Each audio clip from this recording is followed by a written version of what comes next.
Cloberin time!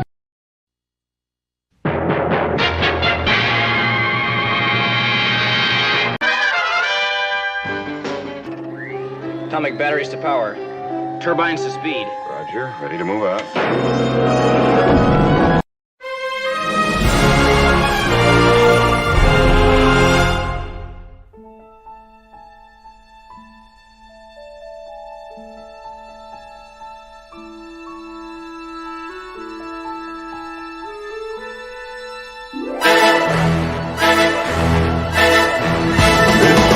Cloberin time!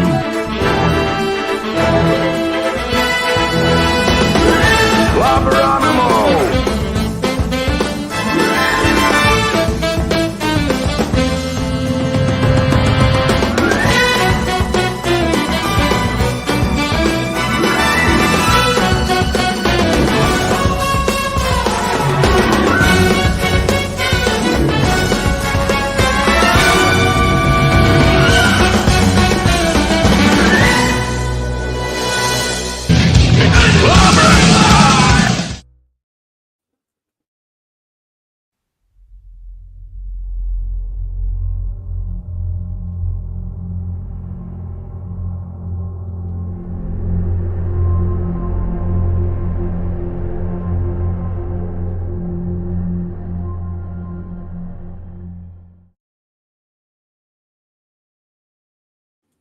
Come get some. It's clobbering time! The word is given. Cloberonimo! Yeah, greetings. Oh boy, greetings, my friends. Welcome to Cloberin Times, issue number 498 on YouTube, 1,498 overall. Monday night Moxie Comics Talk. Welcome, welcome. We will have the particular going on tonight, but we're going to hang and we'll think of something for sure. And before I do some shouty outies, let's do some showy noties, shall we? Let's see here. Bop, bop, bop, bop, bop, bop. Hang on. All right. Show notes are as follows. I want to thank the first, of course, the great J-Man. Was on his show tonight as I'm 3 Mondays out of the month with Sean, and we had a great time as always with our Legion of Superheroes review. A lot of fun. Very excited about being in the Dave Cockrum era, the Kerry Bates, Dave Cockrum era of the Legion. Loved it. Lots of fun. We're kicking that thing into high gear. That was our 42nd of show. It's taking us 42 episodes to get there. So big thanks to J-Man for that. And let's see. Tuesday and Thursday nights, of course, I can be seen with the great Tom Connors on his extraordinary panel for Midnight's Edge After Dark, 6 p.m. Central Standard Time. And when he has it, the great Stone Loki, my good buddy, who's hit a milestone recently. Congratulations on that, buddy. He has the Comic Book Roundtable, and I'm always honored to be there with that great group. And then, of course, Wednesday night. It's Wildcard Wednesday night, but we got a big one for you. Got a great guest returning, my good buddy D. Bud Martin, who's here tonight. Good to see you there, brother. Going to be hanging out with me. Oops, I put the wrong thingy up there. That's wrong. Let me put the right one up there, damn it. Man, sorry. Put the wrong one. Yeah. So Wednesday night, the great D. Bud Martin shows up, and we're gonna review some comics and just hang out and talk about Iron Man. We're reviewing classic Iron Man number 12 and number 13. So looking forward to that, buddy. Absolutely ishness. And then Thursday, there's gonna be a special Cloberin Times celebratory event.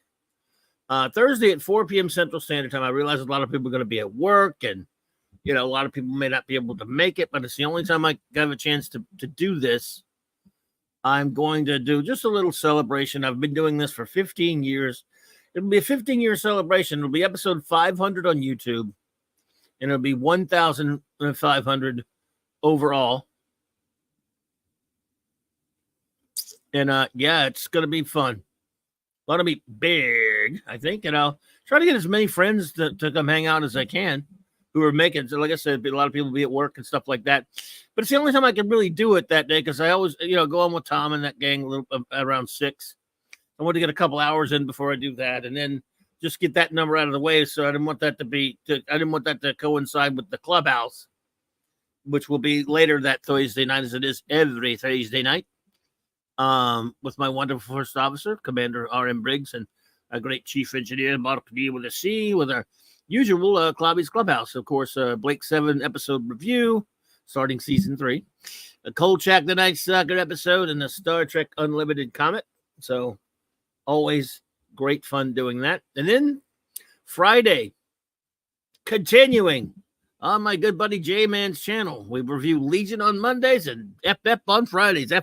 It's Fantastic Fridays, where we continue, Sean and J-Man and myself, reviewing the Jack Kane Kirby's legendary run on the world's greatest comic magazine, Fantastic Four, 1 through 102, annuals 1 through 6. That is 7 Eastern, 6 Central. Lots of fun. Love it. And, yeah, it's going to be great. It's just amazing stuff. Wonderful stuff. And then, of course, later, speaking of a buddy D-Man, J-Man, sorry. Not J-Man, D-Bud. Got you guys mixed up, sorry. We'll be on with our great buddy, 32 Flavors of Nick Weiser, continuing our reviews of Amazing Spider-Man. And I forget the exact issue numbers, but it's Amazing Spider-Man still in the Ramita run, 50-something or other, 4 issues, I believe. So it's great fun. And I'm having a great fun with D-Bud and Nick and the Friday Night Comic Shop Talk Boys. And then Saturday night, we begin, oh boy, season 7 of Star Trek Voyager. I'm so getting pumped because we only have a short time to go before we get Voyager out of the way and we start on Enterprise, which I'm looking forward to. So there you go. And a big shout out to the great Mark D with a C, and had a good time last night hanging out with him on his Sunday night geekery. And I'll be there again next week for the same, 10 p.m. Eastern. So thank you all so much. Now let's do some shout outs to you all. Of course, whether they're here or not, to get our wrenches, get the shout outs. Eric K., the Bronze Wrencher. All right, brother. Chris Persia, Vindicator Wrencher, the Great White North. Shout out to you, sir, and your father. I hope he's doing better, buddy. Big vibes to you there, and good thoughts and everything, and prayers and all that good stuff. The aforementioned great Wrench of Iron, D. Bud Martin. Looking forward to Wednesday night, buddy. It's been too long, man. The great Lord Thoth, God of the Wrenches. Avon lives, long live the Legion, my friend. The aforementioned J-Man, partner in crime on Earth B once a month, and of course, fantastic Legionnaire reviewer extraordinaire. Cloberin Time's own music Meister, Maximum Redstone. Fanty Outsidery, our Rascally Wrench, our Triple Bullwinkle Wrench, Larry. The great Maddie's Daddy Thor in Vegas, and our good buddy Super Wrench Kal-El. And let's see who is with us in the chat tonight. Of course, the great 1701 Texas here. What's up, bro? Good to see you, buddy. I'm always glad to have you here, man. I hope you're doing great. Let's see. FKH. Hey, Tim. Tim, it was cool seeing you over there at J-Man's channel tonight. And you too, Joe Dog, also over there tonight for our Legion review. We really appreciate you being there. And Fanty was there also. Ravenscroft. Hello there, Ravenscroft. Good to see you, my friend. Let's see. Dave C. What's up, Dave C? Adrian James. Hello. Let's see. Ironhide. What's up, Ironhide 84? Good to see you, my friend.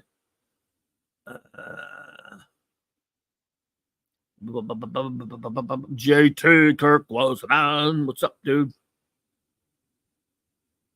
Amazing Spider-Man 56 through 50. Excuse me, 53 through 56. Thank you, D-Bud, bro. Penny. Hello, Penny. Good to see you, my dear. Claude Selling, hello. What's up, my friend? Good to see you. Thank you for being here. Let's see. Hey, Pat S. What's up, bro? Says, feeling a little down today, Clobby. I just ran across Mexican Iron Man in my last group DM chat with Cardinal Sin. Oh, I messaged it to Mike. We agree. We just miss our friend Gil and Mark. Love you, brother. Yep, I miss Gil and I miss Mark C every day, man. Every time we stream, we'll think about him. And it's good to see you, Pat. I haven't seen you in a while, buddy. I hope you're doing well, man. Come see us at the Geekery next time you get a chance, bro. At least come visit with us for a little while, because Mark and I were talking about you last night. We hadn't seen you at the Geekery in a while, and we were concerned about you. So I hope you're doing well. And when you can, try to pop in and say hello to us, will you? Yeah. If you get a chance, look, anyone who gets a chance to come hang for my special 1500 show on Thursday can definitely come in and hang out and talk if you're able. I know it's at a weird time, but it's the only way I can do it. So hopefully that will work out. So it's Monday night. Monday night's a great. No, it's not a great night. It's Monday night March Comics Talk, but it's an open geek talk. It's open, but it's got to be comics related is all. So I like to do this, and of course, I'm not being a lazy bastard, like to do topics, for a Monday night March Comics Talk and a comic review or something like that. I'm going to get back to doing some of those. Always, famous first words, right? But we'll get back to doing some more topic related stuff on Monday nights. But when I'm not, as long as it's comic related, everything's free game. You throw a question out there, or you throw a conversation start out there, and if it's something I can speak to, I will do so. Pat S says the 1500 show feels like an old global geek gang. Yeah, it'll be sort of like that, I hope, if anyone wants to come hang. Ravenscroft says, so any thoughts on the latest FF casting news? Well, I'm not. Is there anything what's the deal? What's going on right now? I know I don't really have much of a.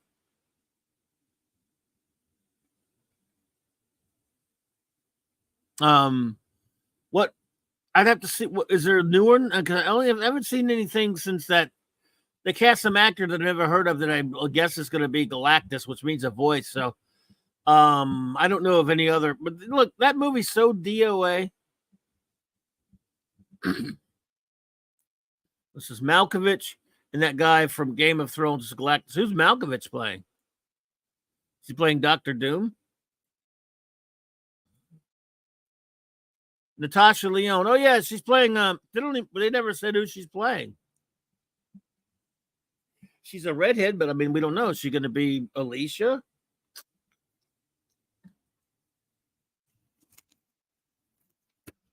I don't know. At this point, Malkovich is going to be Puppet Master. I guess Natasha's going to be Alicia then. Why is Puppet Master in this movie? What in the heck? I don't. Disney. You're allegedly bringing the Fantastic Four back. You're not. You're going to suck anyway. But just pretend for a second. Let's just go out there and be silly and pretend there's a chance for a movie like this. If you're taking a serious crack at the Fantastic Four, Puppet Master does not need to be in the first movie. Silver Surfer does not need to be in the first movie. Galactus does not need to be in the first movie. That's not the way you approach the Fantastic Four, dumbasses.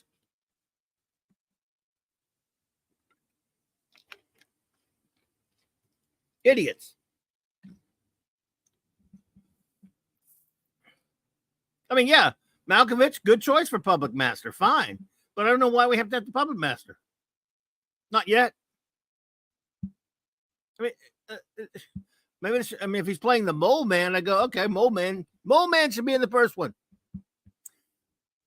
I've already told a million times what you do is you start. I know people don't like origin stories, but you make this a period piece. Therefore, the origin makes more sense. It works. You do the period piece. You have Mole Man in the first one. You got a lot of big scary monsters and shit for the FF to fight. You tell your origin. You tell your Mole Man. And then you you get scrolls because of the second issue. You can kind of skip issue 3 a little bit, except parts of it where you get the costumes, the stuff. You don't really need that dumb Miracle Man story that was in issue 3. And no, I don't mean Miracle Man as in the Alan Moore one. I'm talking about something that but anyway. And then you end the movie with the Submariner attacking, bringing him back out of, and then you get Dr. Doom in a clip at the end teasing him for the next movie. Then the next movie, you get Doc Doom and Submariner teaming up as your baddies, and you could put Puppet Master in the next one in a little bit because that way you can introduce Alicia. But that's only someone who actually knows what the hell they're doing and understands the Fantastic Four. Galactus doesn't need to be into the third movie. I mean, in a perfect world where someone who understands and loves the Fantastic Four and knows what they're doing, Galactus, you take your time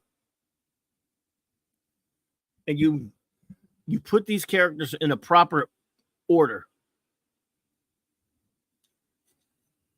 Jackasses. But they don't know what they're doing. I sound more animated about it than I am because I know these people don't know anything about the Fantastic Four anyway, and they don't care. This is another thing. It's one thing to not know something, but if you care, you'll try to educate yourself about it, but they won't. So screw them. Whatever they do is going to be trash, I guess. And again, the only thing to get out of this is just to be able to laugh at it and go, okay, see how really terrible it is. But I certainly don't take it seriously. Ravenscroft says, I would not be surprised if they position Doom as the quote-unquote anti-hero. Yeah. They can't ever have a truly evil villain anymore. No, they can't. Because these people, look, it's kind of makes sense. The degeneracy of Hollywood is why that the past 10 years or so, their quote-unquote, their villains are all misunderstood and try to be more relatable and not really thoroughly evil. And because these people are degenerate scum. Of course they identify with the bad guy. They're Hollywood. They are the bad guy in real life. Why wouldn't they? Why wouldn't they identify? So, yeah. Remember, I was almost embarrassed to admit this at this point. For no particular reason whatsoever, I was just bored. And I'm the kind that doesn't watch a lot of new stuff. And I review so much, whether it's reading comics or some like the Trek episodes we have to review and the Blake 7 and the Cold Check and all this. I review so much that I don't get a chance, other than at the beginning of the week, I get to watch one or two things I want to watch at night. Then I got to watch other stuff to review. For some weird reason, and it's not been too many years since I've done this, I guess. Maybe, I don't know. I started just for the hell of it watching what is referred to as the Infinity Saga. In other words, the MCU movies. Just for the hell of it. I have them, and of course I have access to them easily enough. In order. And you start an first Iron Man, and you move up, go in order. And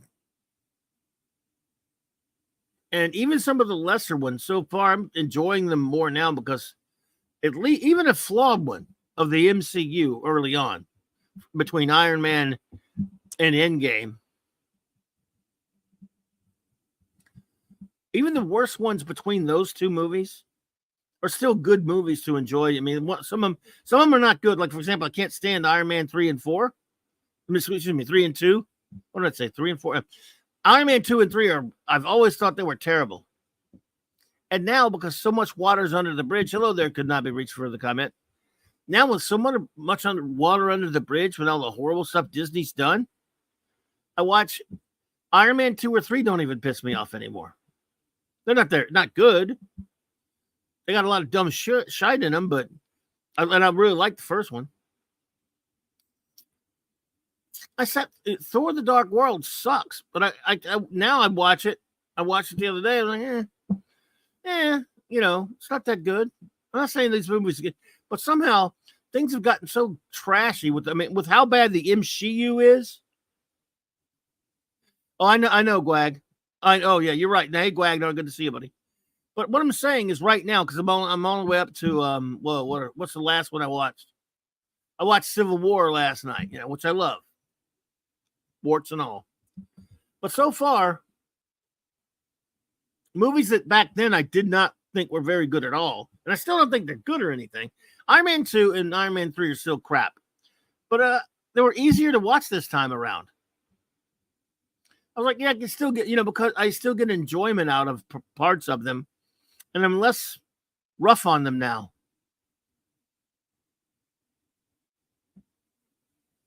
I agree with that. Ravenscroft, that's true.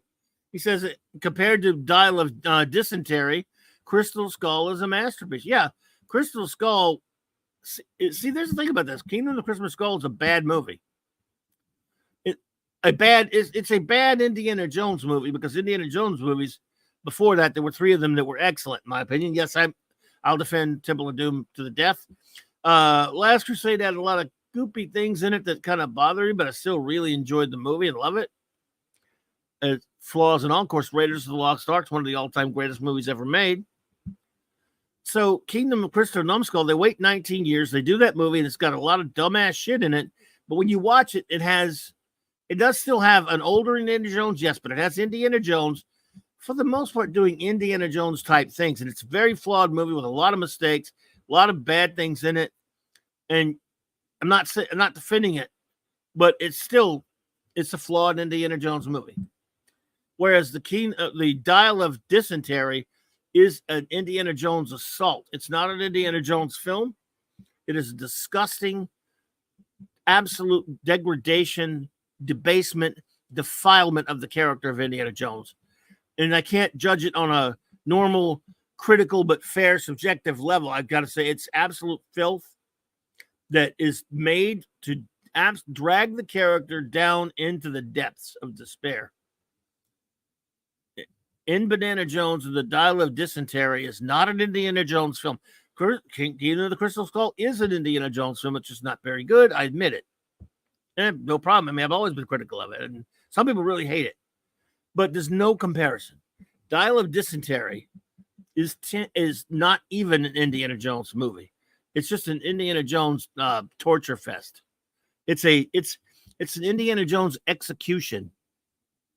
And you should all check out my good buddy Michael Retroblasting's channel. Michael, he did a 4-hour plus epic Indiana Jones video that was, of course, a big look at all of the Indiana Jones films, culminating in his review.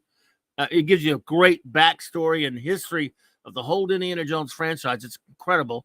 And then he gives a very detailed review of the Dial of Dysentery, which is brilliant. His old video is brilliant. Yes, it's 4 hours.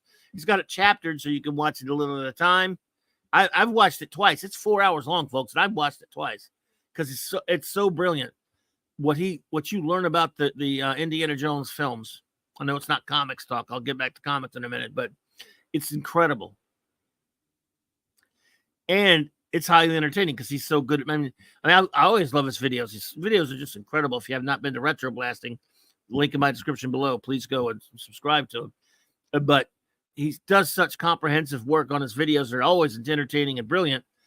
I mean, for him to make a video of 4 hours and it's just engrossing. And I mean, if you really like the Indiana Jones films, that video is incredible. Like I say, you don't have to sit in one watch. It's each chapter in it, I believe. And again, if I had the link, I'd put it in there. But anyway, point being, he really just nails it with regards to Dial of Dysentery. But back to comics. Well, comics related movies anyway. I'm sitting. I don't know what possessed me, so I started watching these movies again. It's kind of comfort food, just like you can sit there and you're very familiar with them, and they have their again. I pick things apart in these movies even now, but the MCU turned into the MCU and got so horrible. And I've watched it, still watched it all, as horrible as it's been. horrible, not only in movie theaters, but on television, horrible TV shows, that it really, when you go back and watch the ones when they were still MCU, they're just not as bad anymore. Again, the bad ones. I mean, the good ones are still really good, and they're even better. And the bad ones, or the mediocre or flawed ones, however you want to put it, are just, I mean, it's just, that was dumb, but still, there's still a modicum of entertainment to be had, even in the weaker ones. That's a terrible way to be. I'm not saying I'm proud of that, but I mean, I'm sorry.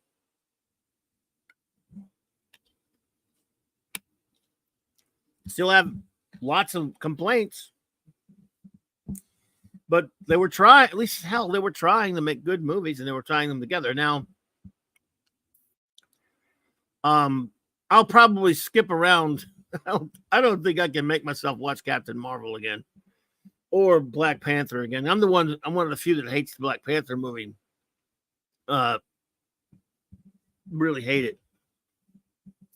But I want, if I want to watch all the way up there to, pass all the way up to Infinity War and Endgame, I don't know.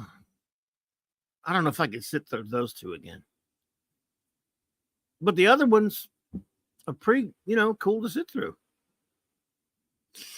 But after that, man, I mean, because Endgame, well, I've talked about Endgame. Endgame is the most frustrating movie I've ever seen in my life. Avengers Endgame is, I mean, any movie that could be that good and that bad in the same movie, it just,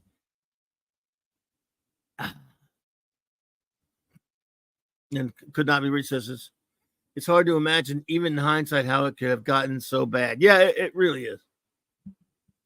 Any movie, Endgame is probably, in a sense, if I think about it, it's maybe the most remarkable, astonishing study in film that's maybe ever done. And I'm some kind of film scholar. Yeah, I'm not.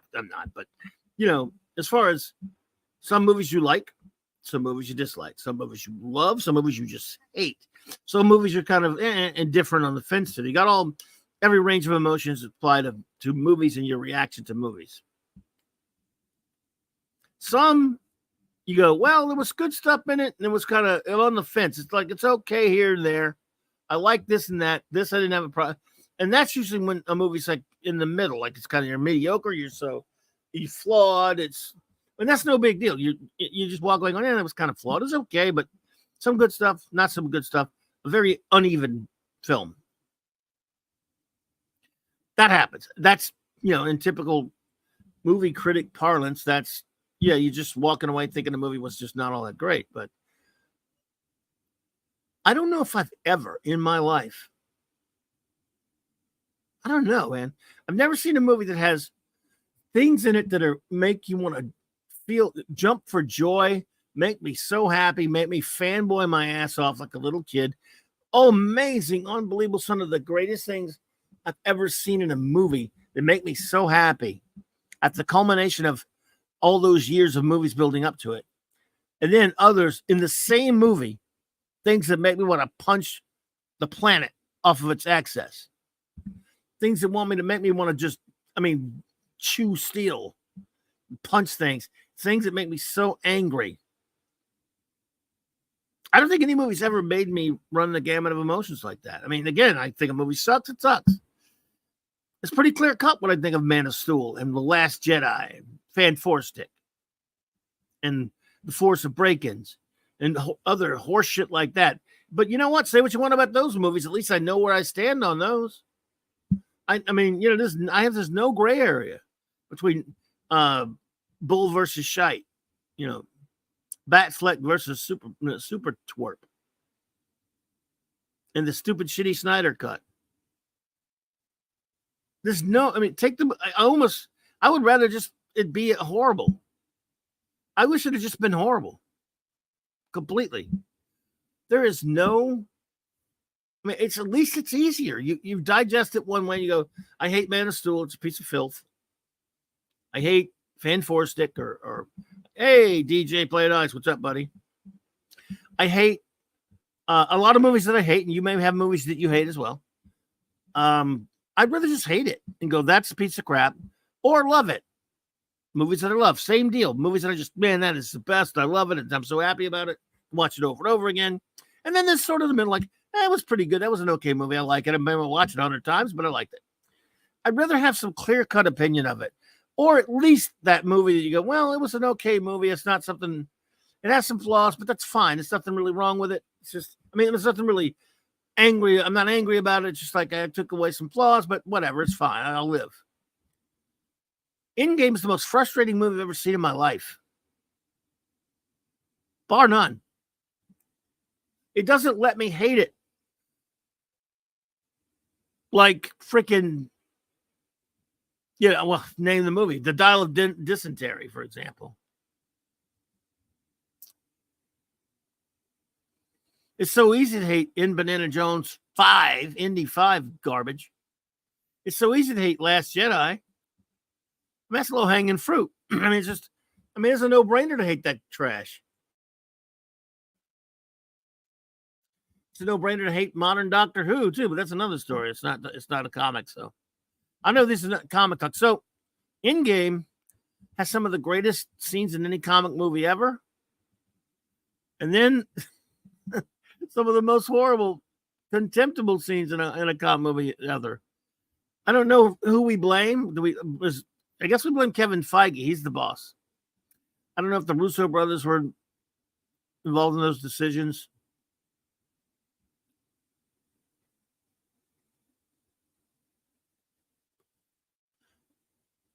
I have some colorful ways to explain what it's like, but I don't do it because we're in.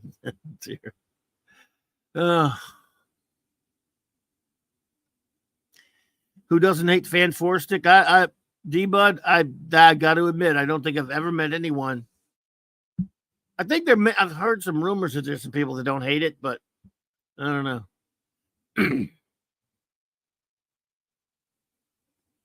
Yeah, Guagnar, it's like, yeah, you get, so in that last battle alone, you get so much great stuff, then you get the stupid A-Force garbage. How's that working out for them, by the way? Anonymous Gamer, what's up? Good to see you. It's just easy. It's easier when it's just all garbage. Last Jedi is easier because it's just everything about it is putrid trash. Man of Steel is easier because it's all brat filth. However, Endgame, it's just astonishing.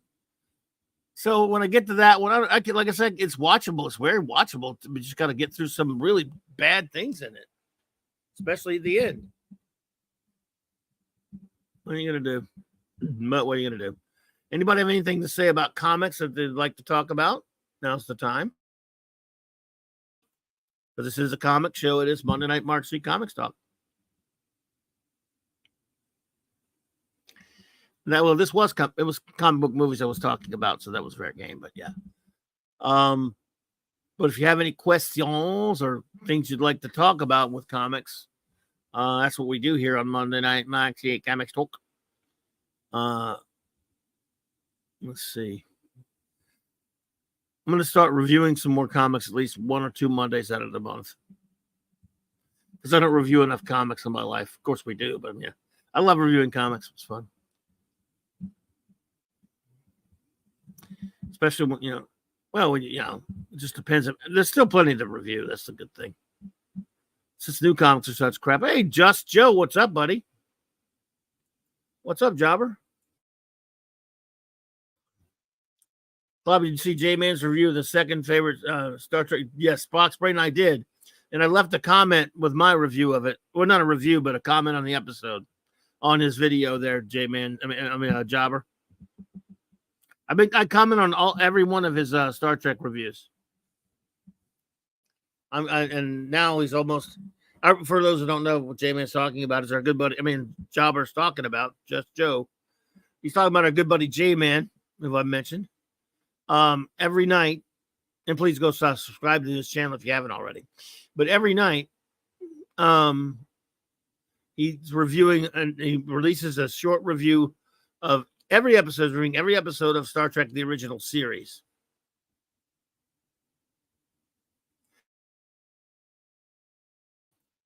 And I comment on it, of course.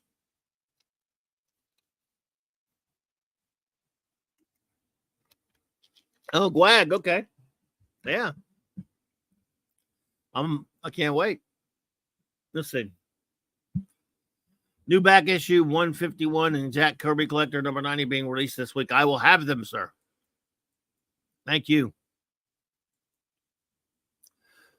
David says, finally saw a part of D-Man's show where you reviewed Fantastic Four 22. I'll have to show off my copy on that Wednesday show. Yes, please do. That's one of the most important issues. Sue's new power. The first time it's Cloberin time is said.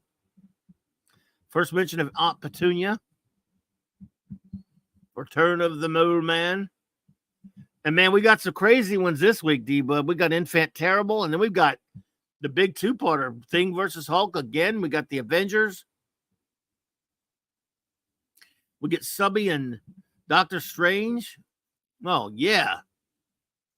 4 issues of FF. Every Friday night on Fantastic Fridays. That's a lot of fun. Yeah, I mean, it's great to we're reviewing my 2 favorite groups, Legion on Monday nights and FF on Friday nights. Can't beat that with a stick. Well, 3 Monday nights. 1 Monday night a week, of course, it's Bob Haney. First issue adapted for the 67 Hanna-Barbera cartoon. Oh, yeah. Oh, wow. That's right. Oh, my goodness. Nice. Well, there you go. It is pretty cool. So, I love it. Let's see here. Man, oh man. I'm trying to decide what to next week. Damn it. I was going to do it. I'll pick up something. I'll pick up on something to review next Monday. What should I review? I got if I could narrow it down to 4, I would do a poll, but I can't really. It's going to be a random one. And it should be something I haven't read in a long time, too. Add some spice to it. Add spice to the pursuit. As the saying goes. Bop, bop, bop, bop, bop, bop. I finally saw the part of J-Man's show where you reviewed. Oh, okay. Oh, you already read that one. Okay, right. Damn. My short-term memory sucks. Now, Joe, you might be surprised to know, because I always tell J-Man what my ranking is of the episodes. Spock's Brain's crap, but I don't have it at the very bottom. It's close, though. Just so you know. Just so you know. You know.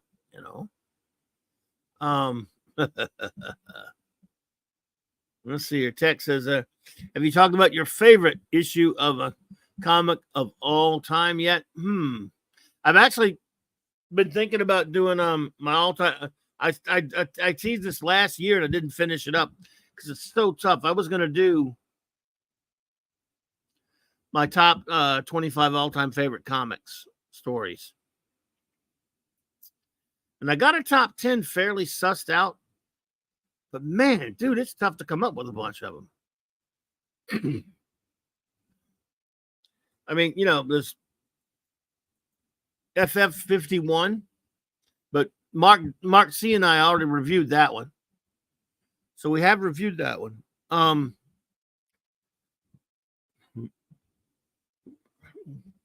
thinking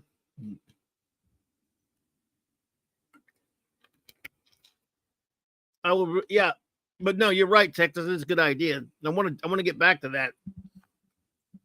I was having trouble making my list. That's why I didn't get it out. Also, for those who not anyone's cares or wonders probably, but for the first couple of years on this show when I moved to YouTube, I did the Cloberin Times. I named the Mark C. Comics Hall of Fame, and I did 3 different shows over the course of a couple of years, where I had 10 inductees. I just remember during the Blog Talk days that Spock's Brain Less was usually number 1 or number 2 on your worst Trek list. Oh yeah, it's up there. But now I got it like close to the bottom there, Just Joe. Yeah, you're right. It was. I think I have some other ones I hate a little bit more now, but I've changed it a little bit.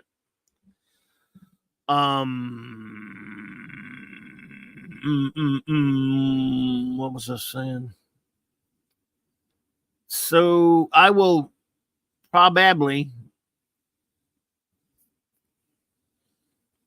Oh, Astro City Zero is right up there, Tex. DJ Play Nice, I was on a platform called Blog Talk Radio. As J-Man mentioned there, Blog Talk Days. J-Man, listen, I'm sorry. Just Joe Jobber, Just Joe 47 was with me back then, as was Tex. Astro City Zero is very much at the top. My list has changed a little bit. People change, I change. Well, you don't change much, Tex, which is why everyone loves you so much. You don't change. I do. Sometimes my opinions, over the older I've gotten, I've changed a few of them. As far as my favorite comics, my list will be vastly different from when I did a top 10 list of favorite comic stories about 12, 13 years ago. But yeah, it was, are your shows archived? Almost all of them are, DJ. I think they might still be over there, but there's a big chunk of them that aren't, because I went into a network with a few. They started charging a lot more, so a few of us other shows got together and we networked for a while, around 2011-ish or something, for a year or two or whatever it was. And the person I was one of the people that was in the network thing with closed the channel down, and we lost everything. But all the ones that are under that were just me, I think they're still there. They're really terrible. And I say that because sound wasn't great. That was in the infancy of podcasting.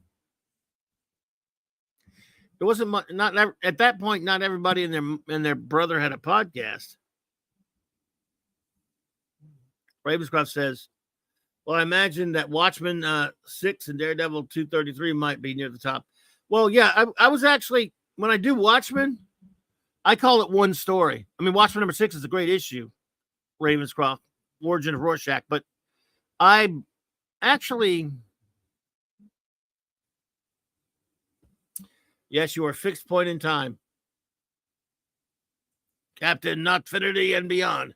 But sometimes, for example, in that issue, Daredevil you're talking about from Born Again, I would put Born Again on there as one story, and Watchmen is one story, whereas opposed to certain issues of Astro City, which are high up there, like Tex mentioned Astro City Zero, which is called The Nearness of You. The Nearness of You, Astro City Zero, is one of the greatest comics I've ever read in my life. It's high up in my top 10. But then, yeah, like Fantastic Four number 51, This Man, This Monster, would be it. I would have it individually in my top, and I think I'm going to do it. I need to get back to doing my Hall of Fame. I had 3 Hall of Fame shows over the course of a couple of years, but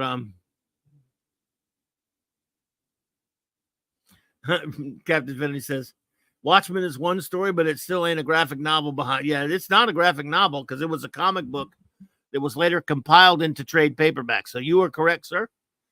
Watchmen's a comic book. It'll always be a comic book. It'll never be a graphic novel. Like, it's compiled, but yeah. Exactly, sir. You got it, buddy. Like I said, the Marvel graphic novel series, the DC graphic novel series were made for that format. It's fine to call those graphic novels, but I think Mr. Moore and I have different reasons for being against that term. But yeah. Now, the death of Captain Marvel, That's a graphic novel because it was made for the graphic novel format. X-Men, God Loves, Man Kills. That was made for the graphic novel format, the Marvel graphic novel series. It was in the 80s. So that's a graphic novel. Frank Miller's Dark Knight Returns is not a graphic novel. It was a 4-issue miniseries that was in a prestige format that later was put into trades and hardcovers and that kind of stuff. So, but again, we all know that here, of course, but there are a lot of people that like to call them graphic novels. How about Dark Phoenix? One story.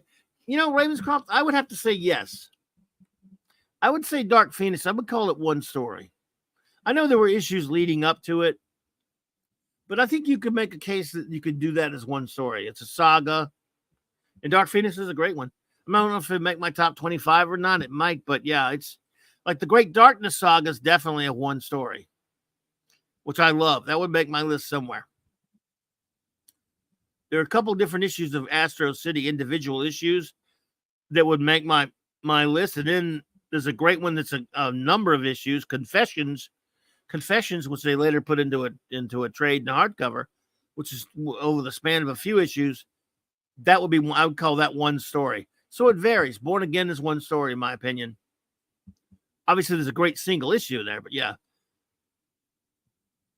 So yeah, I think that's the way.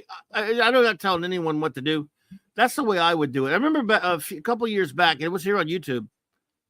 I found a site, and look, opinions are opinions. No one has to agree with anybody. But I found a site that it lists the greatest comic runs of all time, like a run by a certain creative team or whatever. And for the hell of it, I showed it on here, and I went off on that sucker. I was like, "How the hell is this on there? That's that high. How's this that low?" I wonder if I can find that again. Let's see if I can find it just for shites and gigglies.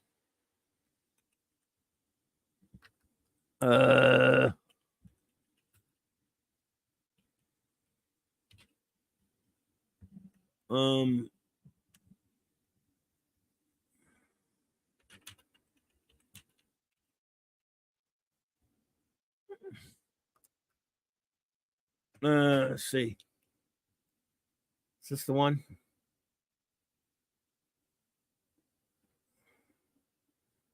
Master list. Top. Oh, there it is. Okay, this was fun. I did this once before. Yes, it's CBR, so it's fun to tear up.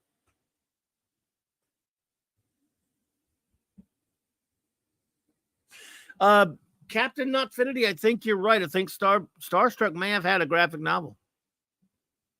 I think so.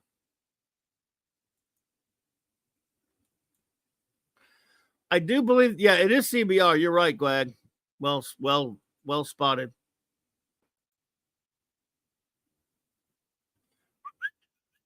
Okay, and I remember all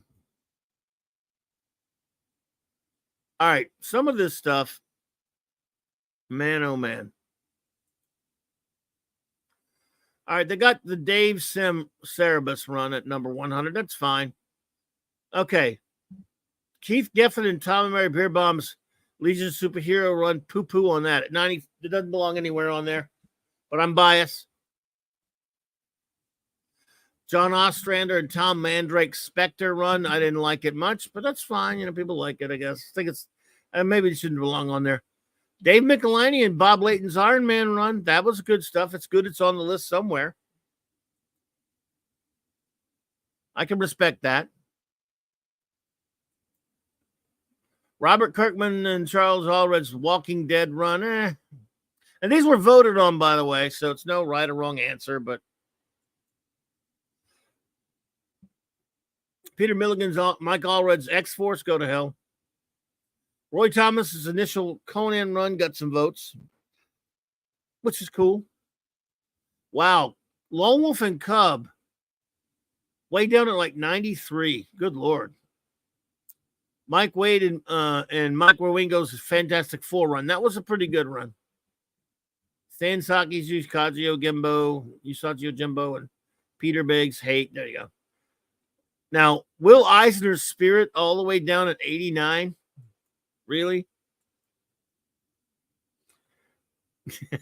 Text, yes. Ravenscroft, you like the Mandrake? Did you like that run? Okay. I mean, I guess I just didn't like Tom Mandrake that much. I was talking about, I think Hungry Boy likes him, so I was he didn't like. I like Ostrander. I'm nothing against it. I just didn't like the art, man. But you do, and a lot of people did. I was minority. Okay. Somebody, the Willow and Wilsons, whoever they are, Miss Marvel. I don't think so.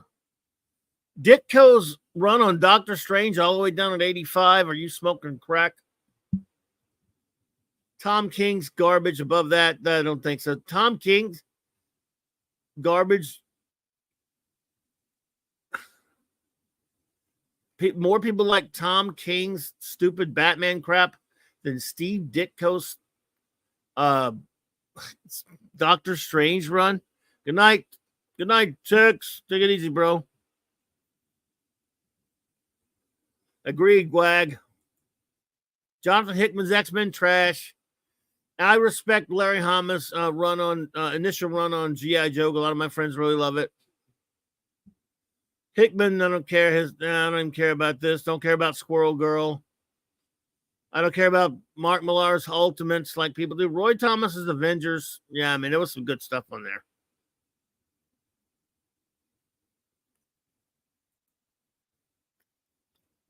Carl Barks, Ducks Comics, way down in the 70s. A lot of young people vote for these things, you know. What are you going to do?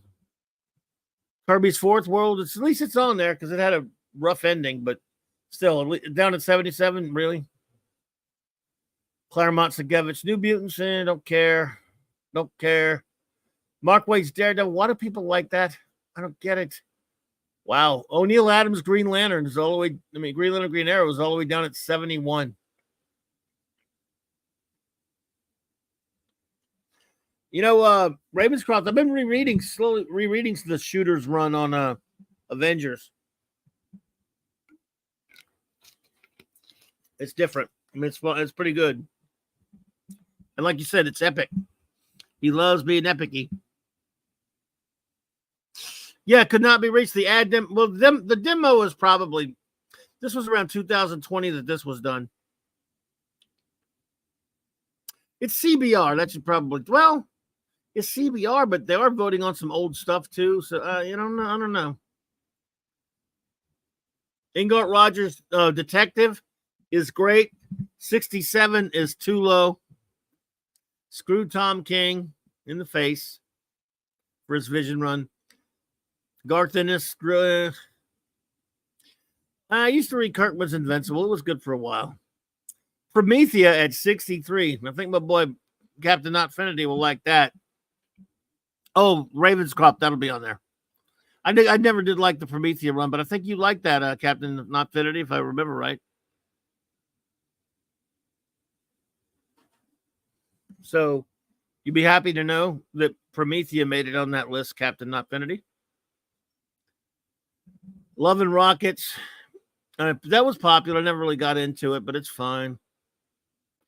I have friends who like Lock and Key. Some of this respectable stuff on there. But some of this shit's too low. Alan Moore's Marvel Man / Miracle Man belongs in the top 20 for sure, not at 60. That's what leads me to believe there are a lot of kids voting.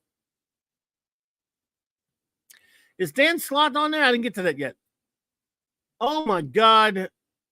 Dan Slott Spider-Man bullshit. That should tell you all you need to know. A bunch of kids. Oh my God. But Brian Michael Bendis Avengers bullshit's on there. So you mean to tell me that Dan Slott and his stupid Spider-Man is better than Alan Moore's Marvel Man? Holy shit, no. Jesus Christ. And it's better. And so is Brian Michael Bendis' shitty Avengers crap. Ugh. All right. Some of these are blue, Morrison's Invisibles. I respect it, but I just couldn't get into it. O'Neil Adams Batman, all the way down at 52. All right. Starlin Warlock at 51. Jeez. Wait a minute now. Romita's Spider-Man run is down at 50. Jeez. Wow, 50.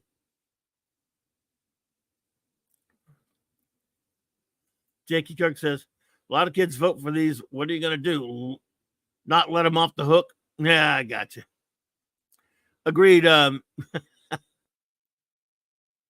Bendis, the man who destroyed the Avengers. Thank you, Ironhide. Yes, sir. Screw Tom King in the face. Oh, thank you. It just shot out there. Fanty, it's a CBR list. It was, but they didn't. No one made it. They took votes. Yep, Romita's run only at 50. D, but how ridiculous is that? Better than Marvel Man. Yeah, it's ridiculous. Moore's Marvel Man / Miracle Man belongs in the top 10. Certainly top 15. Let's see here. Al Ewing's Immortal Hulk is better than Romita's Spider-Man. You're on crack. Bill Willingham's Buck. Jeff John's JSA is okay. It's not better than that. I respect some, even there's some stuff that I don't like much. Oh my God, John Burns, crappy Superman garbage is at 50. I mean, it's at 45. That's better than Romita's Spider-Man? No. Peter David's second run on X Factor. Come on. Let's see. Herb Busick's Avengers. Yeah. Claremont and Dave Cockram's X-Men run is at 38. That's respectable. It was pretty good. Wait a minute. Whedon's run on Astonishing X-Men is better than Claremont and Cockram's run? I think not.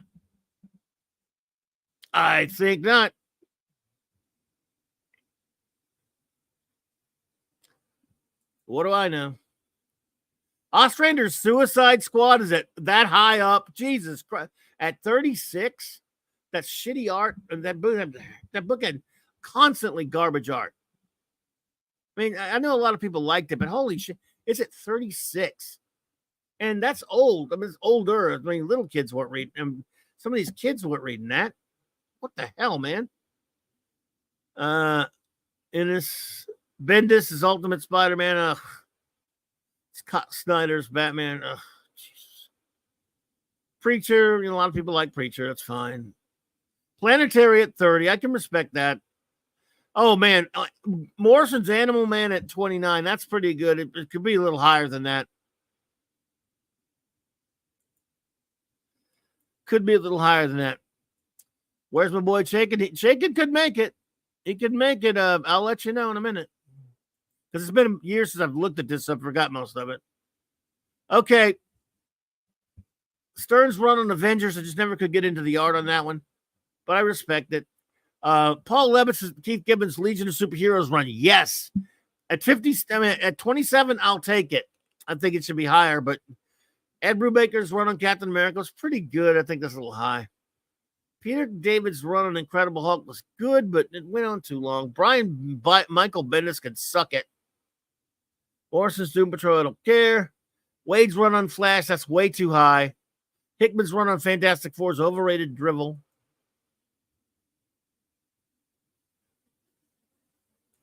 Yeah, Levitt's Giffen run should be higher than that, Gwag, but I'm surprised it made it this high, to be honest. Morrison's new X-Men run, that's too high. Starman by Robinson. Here we get into the top 20. Brian K. Vaughan, I don't know why the last man, whatever. John's on Green Lantern was good for a while. That's too high for Justice League International. Keith Giffen and Jay and DeMatteis, it was good, but oh my God. All right. I guess that should be my wonderful Astro City all the way at 15. 15. I mean, that's better than nothing, but 15.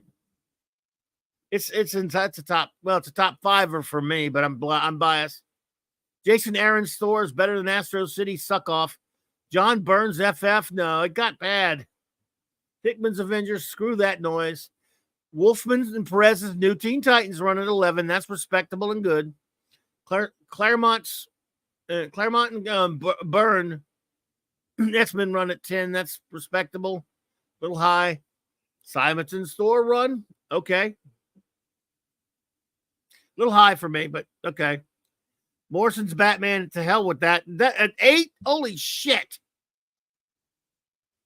And Morrison's JLA at 7, you out of your freaking, oh my God, Nevin. Here we go. Kirby's Fantastic Four at number 6. Holy shit. 6. 6, dudes. And it looks like not Finity. It looks like no Chaikin. Sorry. I agree. Guagnar beats those Morrison books. I just think it's some of this crap. Jesus. So Ditko's run on Spidey, as great as it is, I'm not sure. I think I have it. I don't have it over. I'm sorry. It's not better than Kirby's FF number 1. Run. Miller's run on Daredevil is greatness, but it's still not better than Kirby's FF. Alan Moore Swamp Thing is great. Neil Gaiman Sandman, no way. Claremont's post-burn run on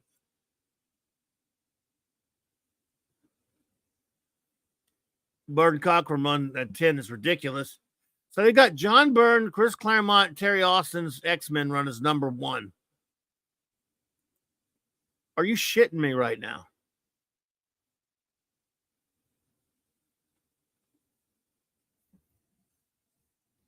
Are you out of your... I mean, what?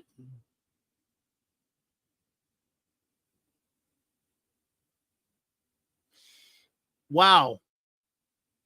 That's freaking ridiculous, man. Yo, dude.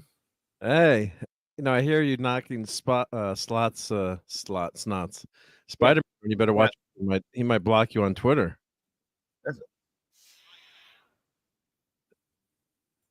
What a piece of dog crap that is. Hello, everyone. How's it going? I was looking for a little bit. The great Mark D is here, folks. Yeah, this is sports. Some good comic books talk here. Yeah, I'm enjoying this. Yep. Thank you. All right, look, everybody. Your take here. Sorry about that. Not Finity about them not putting your beloved Chaikin on there. Not my idea. Even though, yeah, you would think. I would think American Flag would be on there, considering some of the stuff that's on this thing. Even though it wasn't my bag, it was very popular. Where's Spider-Girl on this list? Nowhere. Oh, well, could only hope that Slot would block me on Twitter. Wait a minute, Gwag, has Slot not blocked you on Twitter? He blocked Mark and myself, and I don't know why. Yeah. You and I've never even interacted with him, right? No, but you guys know what a toxic. You got to be following personality somebody. I am. Yeah, you are toxic. Very toxic. You got to be following somebody he hates or that he's got blockchain. So, all right, look here. Go ahead. I think I did like. Remember, we had that the comment he made, like he told people to F off basically years ago, and if they didn't like his work, I can't remember what the details were. So I think I liked someone who gave him an excellent response, and then I think he went through and that's true. Maybe that's how the block bot works. Yeah. So let's see here. Where's Gerber's Defenders? Good one. Howard the Duck. Yep, not on there. Englehart's Doctor Strange. Nope, he didn't do it long enough, did he? Though. Wayne Swamp Thing? No, you're right. Absolutely. Ironhide. Very good questions. I've never checked because I cannot give a crap about Slot. Good. You shouldn't. If you had a crap, give it to something important. And Slot's not important enough to even get crap. So, but yeah, all right, look. Number 1 is Byrne and Claremont and Austin X-Men. 1? It's good. It's great. But 1? So what is this? The best runs, or is this the best? It's runs. Runs, yeah. So, and it's voted on. I mean, what are you gonna do? Well, I mean, Fantastic Four Kirby Lee has to be number 1. I would think. Yeah, it's 6. It's behind. It's better than everything it's behind, and that's including. I love Ditko. Ditko Spidey. I love it, but I'm sorry. I just think Kirby's run on FF's better. Maybe somebody disagree. That's fine. I love Miller's run on Daredevil. It's not better than Kirby's run on FF. I love Moore's run on Swamp Thing. Most of it kind of got the last couple of years, so it's not better than Kirby's FF. Neil Gaiman Sandman. I have every respect for those Sandman fans out there. It's just never been my cup of tea. Yeah. but it's fine. Yeah. And Byrne, I love Byrne Claremont X-Men. It's not better than Kirby's. I mean, you start the list with Kirby and the FF run, and then number 2 has got to be Spider-Man. I don't know, but you either pick Ditko or do you pick the Romita Senior? Look how many votes it got. 51 first place. Holy but shit! But it always, got 2,063 votes. The next one down is like 1,600, almost 1,700. Well, this stuff always skews more moderny too. But these aren't modern though. Well, really? I mean, crap, I'm dating myself. Some of it now. is. Yeah, I guess. All right, we'll look at it this way. The whole top 10 list is composed of number 10 is Claremont's run after Byrne and Cockrum, which I don't understand how that's on there at all. Well, why would they put that? That doesn't it's make popular. sense. It doesn't make any sense. But it's voted on. Right? But so that's still not super moderny, but yeah, Was that 77? Simonson's Thor. Yeah. But Morrison's Batman, why the hell? That sucks. No Dreadstar Gwag, no.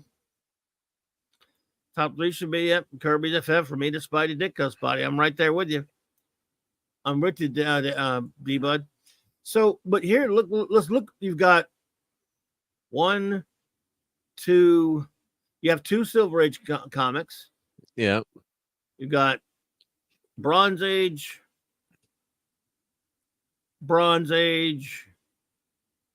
So the only thing you have that is not Bronze Age is Sandman. That actually started modern. A little bit after. What would you consider that? Copper or whatever. So that's the newest thing on there, I guess, right? Whatever. Or Morrison's Batman. And Morrison's Batman is Puke Age, the Garbage, and his JLA's late 90s, so that's Garbage. Late 90s, right? His JLA's, what the hell with that JLA? Come on. Number 7? Wow. Friend of mine owns name on there. John Dell, who inked it. So he says he's a friend of mine. Okay, he belongs on the list then. So I like to tease him and call him Vince Coletta all the time. He's an inker. He called Vince Coletta. Yeah, he doesn't like it. I said, "Hey, Mr. Coletta," and he goes, "What?" But anyway, John's a good people. Yeah, good people. Yeah, JT Kirk. No safe space. No snowflake. No new warriors. Yep. Yeah, that's a crime, isn't it? And then any Dan Slott crap should be swapped for Bob Haney crap. Haney is more entertaining, way more. Before we knew what a dipshit Dan Slott was, there are 2 comics he wrote that I really liked. Now, even though I still think they're good, I don't want to like them anymore. I do have to say I did really like Superior Spider-Man, and did you? I did really like that run, and I mean I would never put it anywhere up in this pantheon of great runs, but I did enjoy it. I knew Peter Parker was coming back. Everyone was going crazy, and I almost stayed to talk to him at Comic-Con. I was really tired. I'm like, oh, Dan Slott's there. I just want to it's fun to meet artists, and then I found out I was blocked by him, and that's when this was before all this other the online controversy. But then I'm like, oh, I'm glad I didn't wait to meet him, and it's like maybe I shouldn't. You never get in a fight with the customer. It's like I guess I'm not going to buy your stuff anymore, right? I mean, we shouldn't buy your stuff, so tell the customer to bleep off. Yeah. Well, I guess I should be happy that my beloved Astro City got as high as 15. It still should be higher, but and I did have to. Yeah, that's a classic I need to read, but I did, and I did like Jason Aaron. Bear. Sorry, I did like Jason Aaron's Thor run. I know you haven't read it, but it's damn good. It doesn't have anything to do with the female. I know. I already know. I might even like it, but it's not Astro City. No. But it was good. You don't have to cater to my read. bias because I put Astro City in the top 10. That's one of your all-time favorite. Yeah. Where did they rank? Where did they rank that one? I heard you mention it, but the Jason Aaron.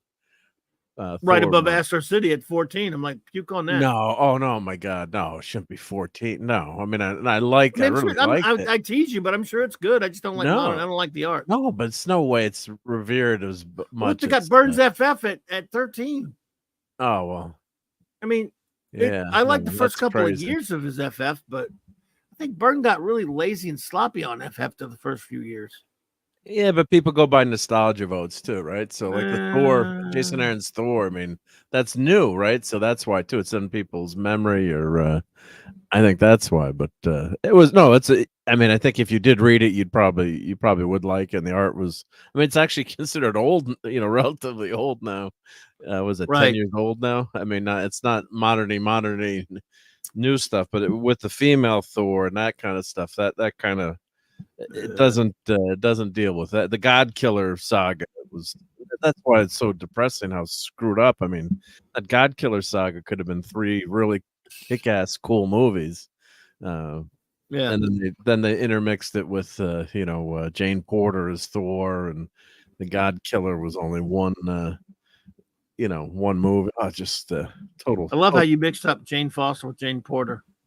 Did I just say Jane Porter? Tarzan. That means you know who Tarzan is. So Yeah. I had a long day today. I was in the sun all day today. That's okay. It's classic. You should do that. Yeah. By the way, exactly, Captain Finley. No Nemesis the Warlock. Damn them. Credo. Be pure, be vigilant, behave. Nemesis, look, only you, Captain Notfinity, since Tex is no longer here because he had to run out, you and I are the only people anywhere nearby that knows what Nemesis the Warlock is, dude. Well, maybe not. We may have some fans of UK comics from 2000 AD here. Oh, yeah, well, see, look. So did you say that? There you go, because Ironhide knew. Well, I mean, he knew because he knew about Judge Dredd. If he mentioned that, he knows. Yeah. Judge Dredd, no Judge Dredd. Yeah. What about Judge Dredd? The Judge Death Saga or Caligula. What about Kirby's Thor run? Exactly. Good one. Yeah. What about there's so many. I mean, and they got a lot of good ones on there. You can't. People are gonna vote their. I just thought I'd show that again because no, it's interesting.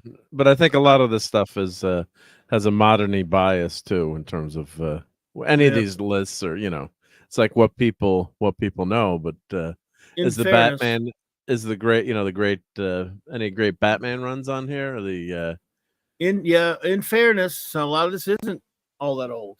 I mean, excuse me, all that new. Whether I like it or not, besides like the Dave Sim run, I mean, that's not old. I mean, that's not new. That's old. Yeah, but Cerebus and they got it at 100. Well loved, yeah. Cerebus is well known, but I mean, he did it for 300 freaking issues. This piece of trash doesn't belong on here. Keith Giffen and Tom Mary Beerbomb's their version of Leech's superheroes can suck it off. My buddy Ravenscroft liked this one. I didn't like it much. The Ostrander Mandrake run on Spectre. I don't know if you're familiar with that from the 80s, 90s, whatever it was. But they do have Michelini and Layton's Iron Man. Okay. Yeah, Layton appreciate that great. one. Yep. Did they put Nightfall on this list? I'm guessing Nightfall made this list. Ace Trucking Company. No. Oh, Nightfall didn't make the list? That was a gimmick. No, didn't. No, I'm just surprised. No, I'm just surprised that Nightfall. The Death of Superman. Nobody acknowledges those things anymore except gimmicks, and they're nostalgic about it because that gimmick was so popular. It brings them back to a time in their life when they were excited to go buy that comic. No one revels in those as good stories. Oh, they like them, but as great run stands out. Kirkman's Walking Dead. I read that for a while. It was okay for a while. What about Oh yeah. Oh, sorry. Englehart and Rogers Batman. It's on here. It's on there. Okay, all right. So that's first of all, Thomas's initial run on Conan was really good. Lone Wolf and Cub was really good. That's on here. Mark Wade's Michael Ringo's FF run, the first one was on there. Yeah, that was pretty good. That 92. Yeah, that Will Eisner's Spirit at least. So, I mean, that's as old as it gets, and it's on there. That's the oldest thing on here. Yeah. Ditko's Doctor Strange way down at 85. Yeah, see, it's too low. Yeah. Tom King's Batman. I mean, it should be higher. Yeah. Tom King's Batman. Larry Hama's G.I. Joe. Yeah, a lot of great nostalgia and great stories there. Yeah. Ultimates. Oh, God. Roy Thomas's Avengers was really good stuff. At least Kirby's Fourth World's on there. I don't mind it being that low because it was great and we loved it. We covered it all, but it didn't have much of an ending because he got kind of chased away. So screw Waits, Daredevil, and Honey, if you could ever read that crap. But look how low O'Neil Adams' Green Arrow is. Wow. Yeah. 71. Well, that's because it's too old. By the way, D-Bud, yeah, Kirby's Thor is on there. It's at 70. Wow. Yeah. Kirby's Thor run at 70, dude. It's crazy. Yeah. Where the ambush bug and Captain Carrot runs. Gwag. They're not on there, brother. Yeah. There's Peter Parker, the Spider-Ham. Oh, Gwag liked that Spectre run. No, I guess I just don't like Mandrake art much. I will go. Who knows? Maybe I'll look at it again. One of my favorite D runs. Oh, God, yeah. Gardner Fox, Carmen Infantino, and on Adam Strange. Love it. Oh, man. Good Lord. Yeah, Strange Adventures. Lee, so, yeah. Kirby, Thor.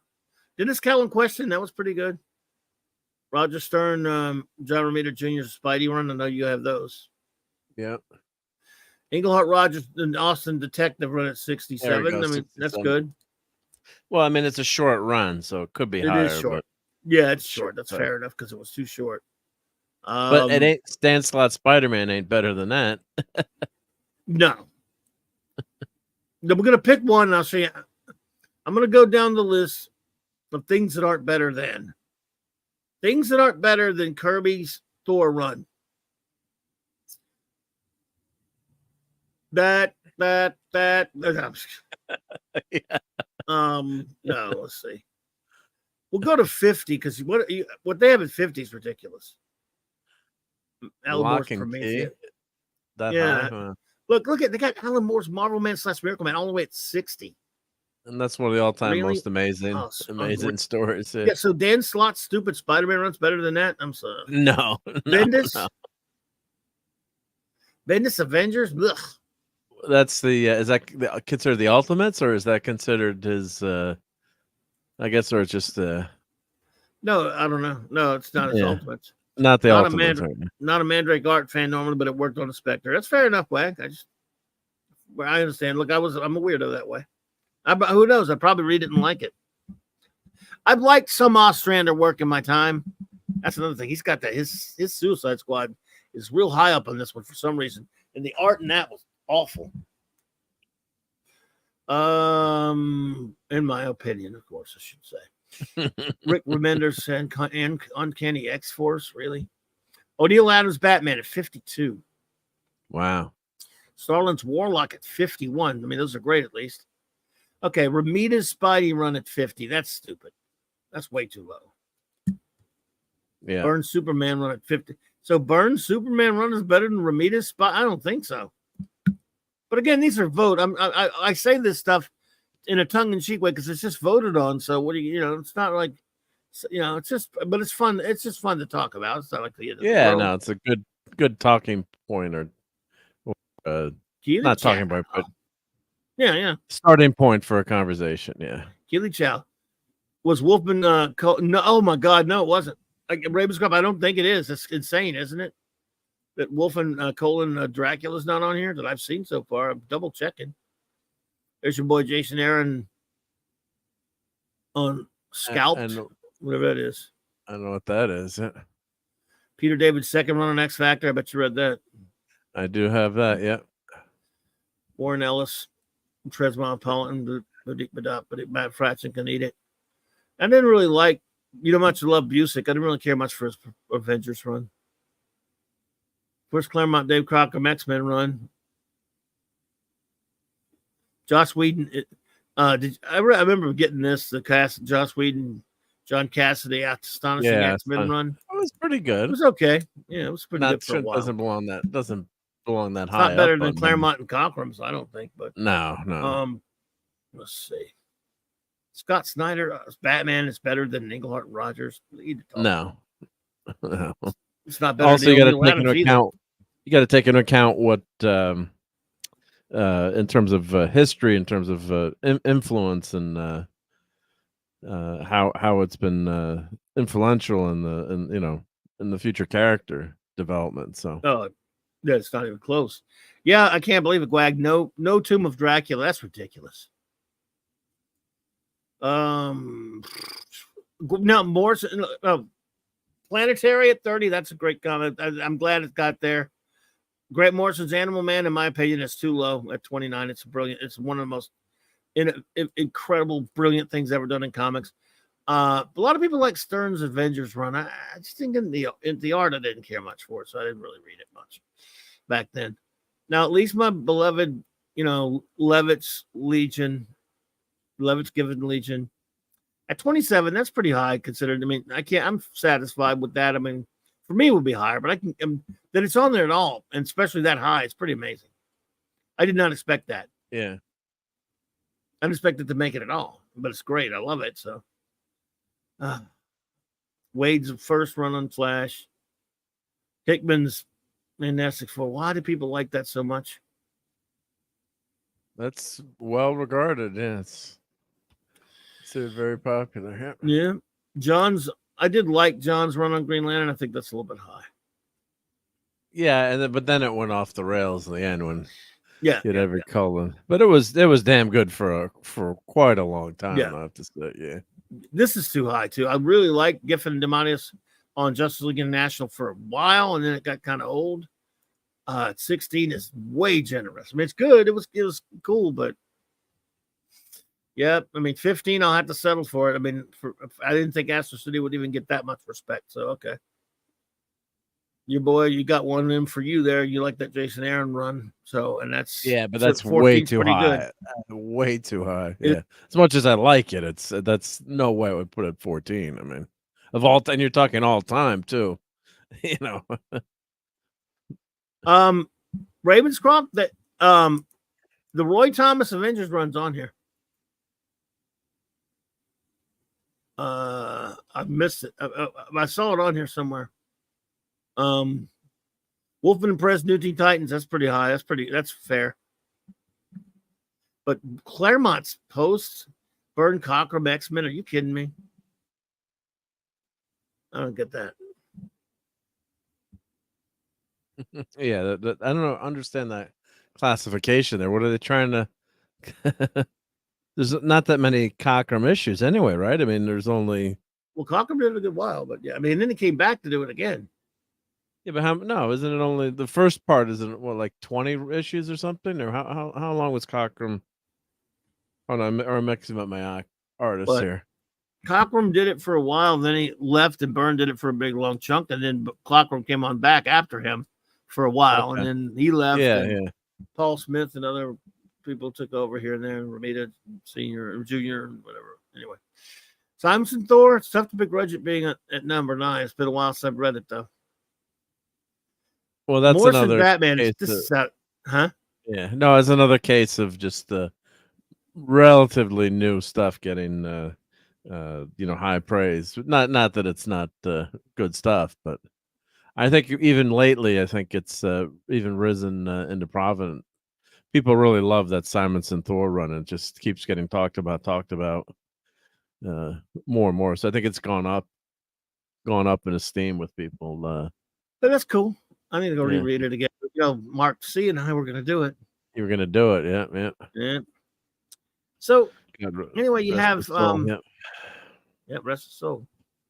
This freaking Morrison Batman. Are you kidding me? At 8, and his JLA. Are you shiting me in the face? Oh my God! I can accept Kirby being way down at 6, but not with those guys there. And what's ahead of him? Yeah, look, I can respect. The only thing I can't respect, if this were done like at 10 or something, Byrne, Claremont, Austin, X-Men, maybe. Of course, this is votes. This is what people voted for. It's fine.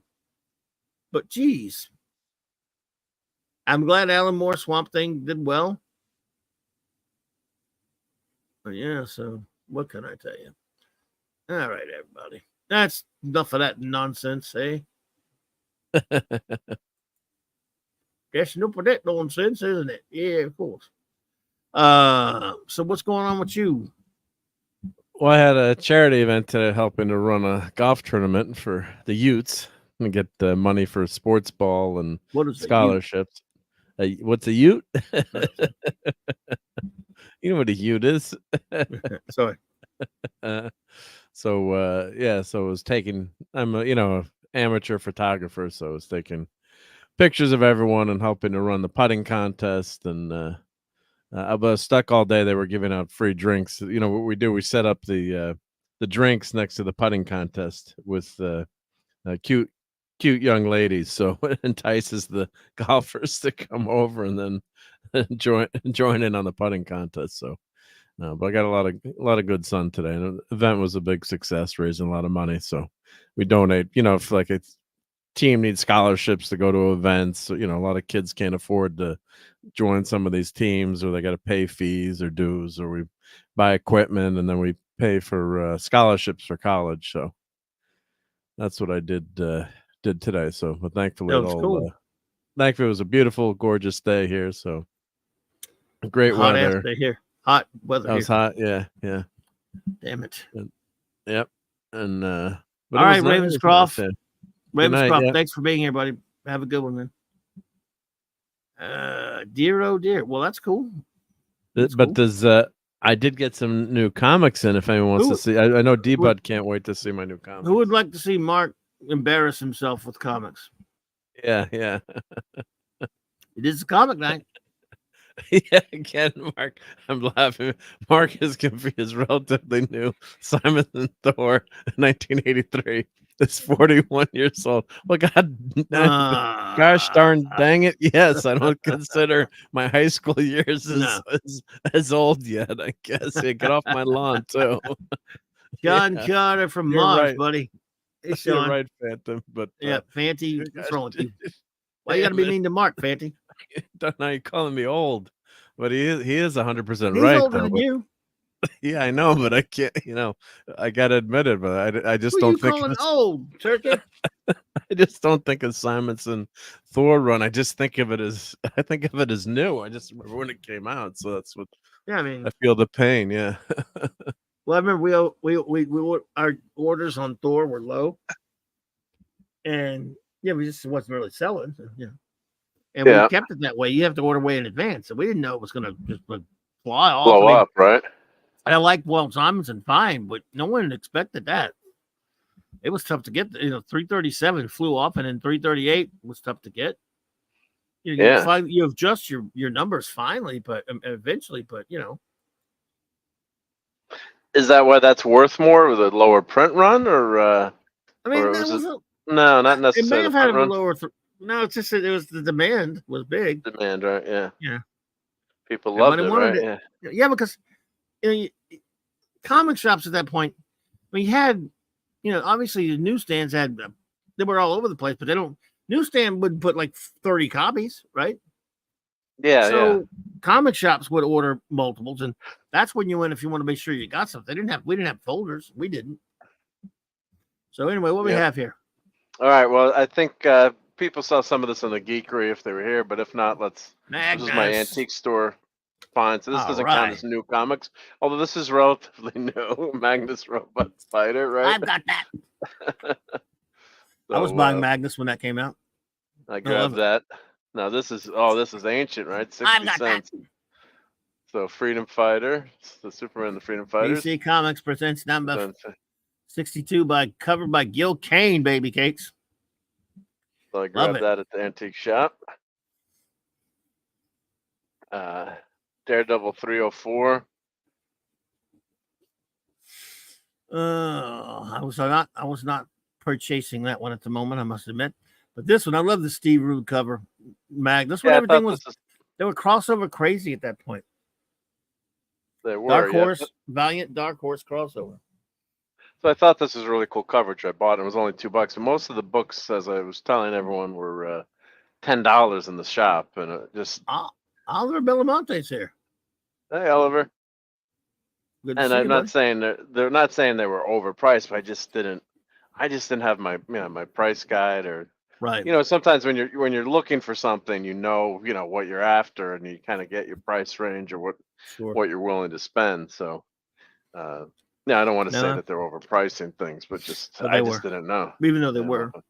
Yeah, but then it turned out a few of the ones I didn't. Yeah, the Star Trek comics and things. Yeah, so I was glad. And if you're buying a $5 comic and it's $4, you don't mind. But yeah, Labyrinth. So this is reprint number 2, and I have the original 1 and 3, but I think I was missing this That's issue. Yeah, facsimiles. Facsimile, yep. Facsimile Great just David that Boy. issue? They did all three, yep. All right. So they're doing all 3, which is good. But I was missing. That was a hole in my collection. Did you know they're doing every issue of Crisis? Wow. Yep. I haven't kept up. I haven't kept up with this. This is that Straczynski Captain America series. Yeah, this is a decent cover. I always like motorcycles, so I guess it's not a bad cover. Yeah. Like the whole this issue. The whole issue. He's going to be riding. He's going to be like riding a motorcycle and having flashbacks to some story about his fifis.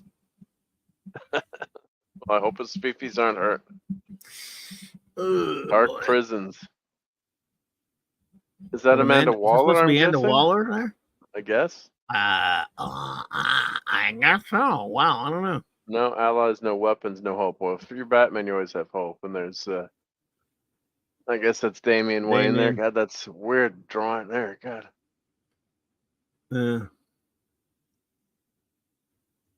We got the Avengers here. Who in? That's Kate Bishop, I guess. Who's in that yellow costume? Yellow thing. I don't know. Phantom's here. He'll know. Is that supposed to be like? Couldn't get one. Oh, that's probably Cassie or something. You think that's Cassie? I don't know. We're in Quicksilver looks stupid. Or is that Wasp? Was that supposed to be Wasp? Might be Wasp. Quicksilver looks like crap. Sorry, Gwag. We chased him away again. He said, "Good night, everybody." Gwag, Sorry, we'll make Gwag. fun. Come on, Gwag, help us make fun of. Make fun of me. What if? Oh boy, it's based on Donald Duck with Cyclops. Neil Adams cover, based on a Neil Adams cover. So this is actually Amazing Spider-Man number 58, I think. If memory serves. I'm liking these. I'm liking these. I'm a sucker for the old Disney, and I know, I got. And look at the box there. That's just really cool. I just love that.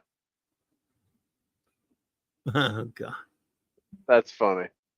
I mean, I'm thinking of this as, before the dark times, before modern Disney. If I just imagine this just came back out in the 70s or 80s, All right, let's be careful with this one. Oh no, here comes Godzilla. Hey. All He's right, eating a train for dinner. I'm really not high in iron for Godzilla. Iron tick. That's pretty cool. The only thing is, I'm not liking the Godzilla head here.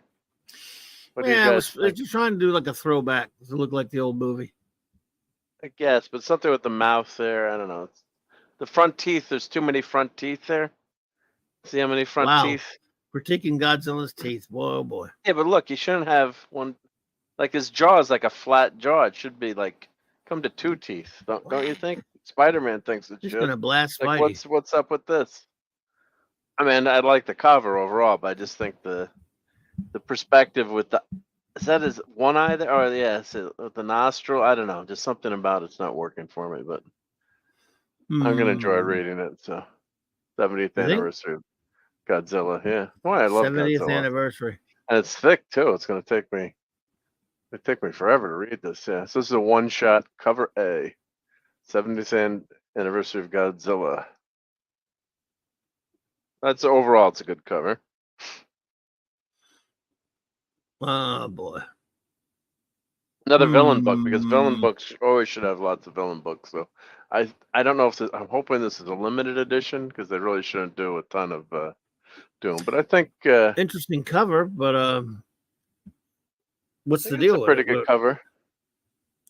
I can't remember if it's a limited series or if it's only a few issues. Yep. Where's the black webbing under Spider-Man's armpits? Pshaw. That's what I said. Yeah. Pshaw indeed, sir. I'm liking that cover, though. I'm liking that cover. Yeah, I think that's... Oh, I hit the camera, sorry. And Dr. Doom shall now release Godzilla. Stop bouncing the camera, Mark, damn it. I mean, you're going to love this cover with all the Brainiacs. I picked this one. It's probably one of Cloberin Tom's favorites. I'm guessing that was.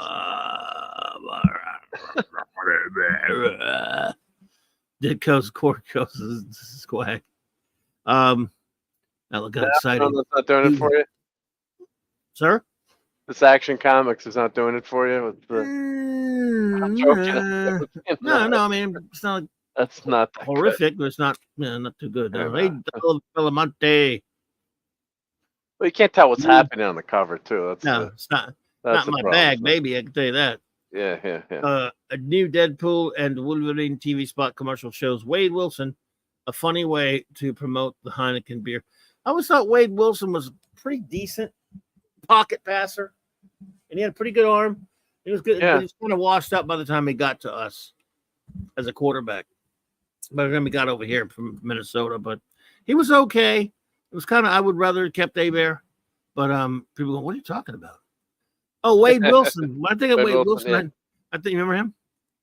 Yeah, I think of that old quarterback from the Minnesota, and now they played for us. Vikings. He was the Vikings. The Vikings, then he played for the Saints. Yeah. He traded him to us, and then other places as well. So yeah. Seriously, since I knew nothing about Deadpool because I never read his comics until I saw the first movie way back when, and people kept saying Wade Wilson, and I was like, "Yeah, you mean the quarterback?" Because I never read this. It's a Rob Liefeld comic. Why would I read that? Yeah, and I was like, "Shit on Deadpool. I don't give a crap about him." But I like the movie. That's fine. I like him, but I didn't know that's who he was because I wasn't reading any Marvel comics. It wasn't. So I'm like, "Oh, the quarterback, Wade Wilson. Weird." The Fanty says those brainiacs look like they should be doing the Mars Attack squawk.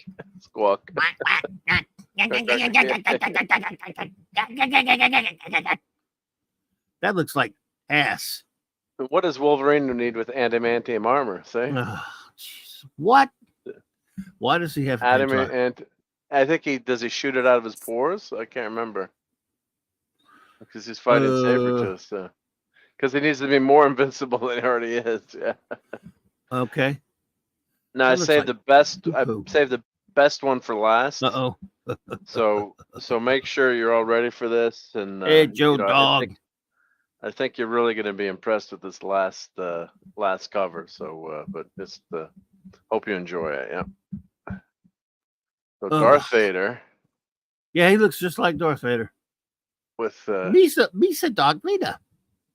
Misa, you remember Big Daddy Ioana? Misa Darth Vader. Okay, so this is a Darth Vader comic with Jar Jar Binks in it. So I couldn't resist. They have, they have like 20 comics covers, alternative covers. So I'm like, Jar Jar Binks is going to be on a Darth Vader comic. Like, it's never going to be worth anything anyway, right?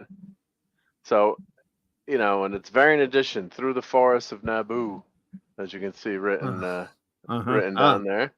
Right. So, the 25 years of episode 1, which is hard to believe, but 25 years ago. So I said, what the hell? I'm gonna get it as my one. I only get one. I never buy 2 of these. So God bless Jar Jar. So what's the story? Guy. Why is it? Is it just on the cover? It's just on the cover. Yeah. Oh boy. It's just they just do these variants like they do the That's so ridiculous. X-Men. They do the X-Men. Covers are Disney. Dude, I'm so sick of comics, modern comic industry. We know that they don't sell shit, and it's made them lose their goddamn mind with millions of variants and dumb shit covers that have nothing to do with anything worse than ever before. And they've got, it's like, man, they can't sell. Sometimes there's more variants than the entire print run itself. Yeah, J.J. Kirk, the comic book program I use, Comic Base, which I highly recommend. They had a debate because the letters in the alphabet. They're like, once we hit more than 26 variants, do we go to AA or should we go BB? Or do we do AA? It's preposterous. Or do we do AB? They were debating about how to, go when there were more than 26 versions. I'm so glad that until it wasn't until like somewhere in the, they had a variant thing here and there, like in the 90s or something. But I'm so glad they didn't start that shit when I was really heavy into buying comics. Because, look, I don't know. I can't remember. I can't pinpoint exactly when they started doing variants, but it was still, it would be a variant, like one or two maybe. Yeah. And Or there's a they would do like time a foil edition cover. You of could some buy the kind of, cheaper right, non one foil or cover two, or something. here Yeah. and there. But it was the pretty same cover rare. though. Right, same cover. But I can think of, I can't, someone would have to tell me when they first did it. But I guarantee you, whenever they first did it, it wasn't 10, it wasn't 5 even. Yeah. It might have been one, like your standard cover, then a variant. Yeah. Which is weird, but it happened once in a while. Man of Steel was the first variant covers. Thank you, Gwag. Are you talking about, the Burns 96? That's right. Thank you for reminding me of that. But it was one. The direct sales edition and the newsstand edition. I remember that now. Thank you, Gwag. It was July 4th, 1986. One special edition. Right. Yeah. And it was, and even no one, I mean, people didn't really, you didn't even think about it. You're like, oh, okay, that's different.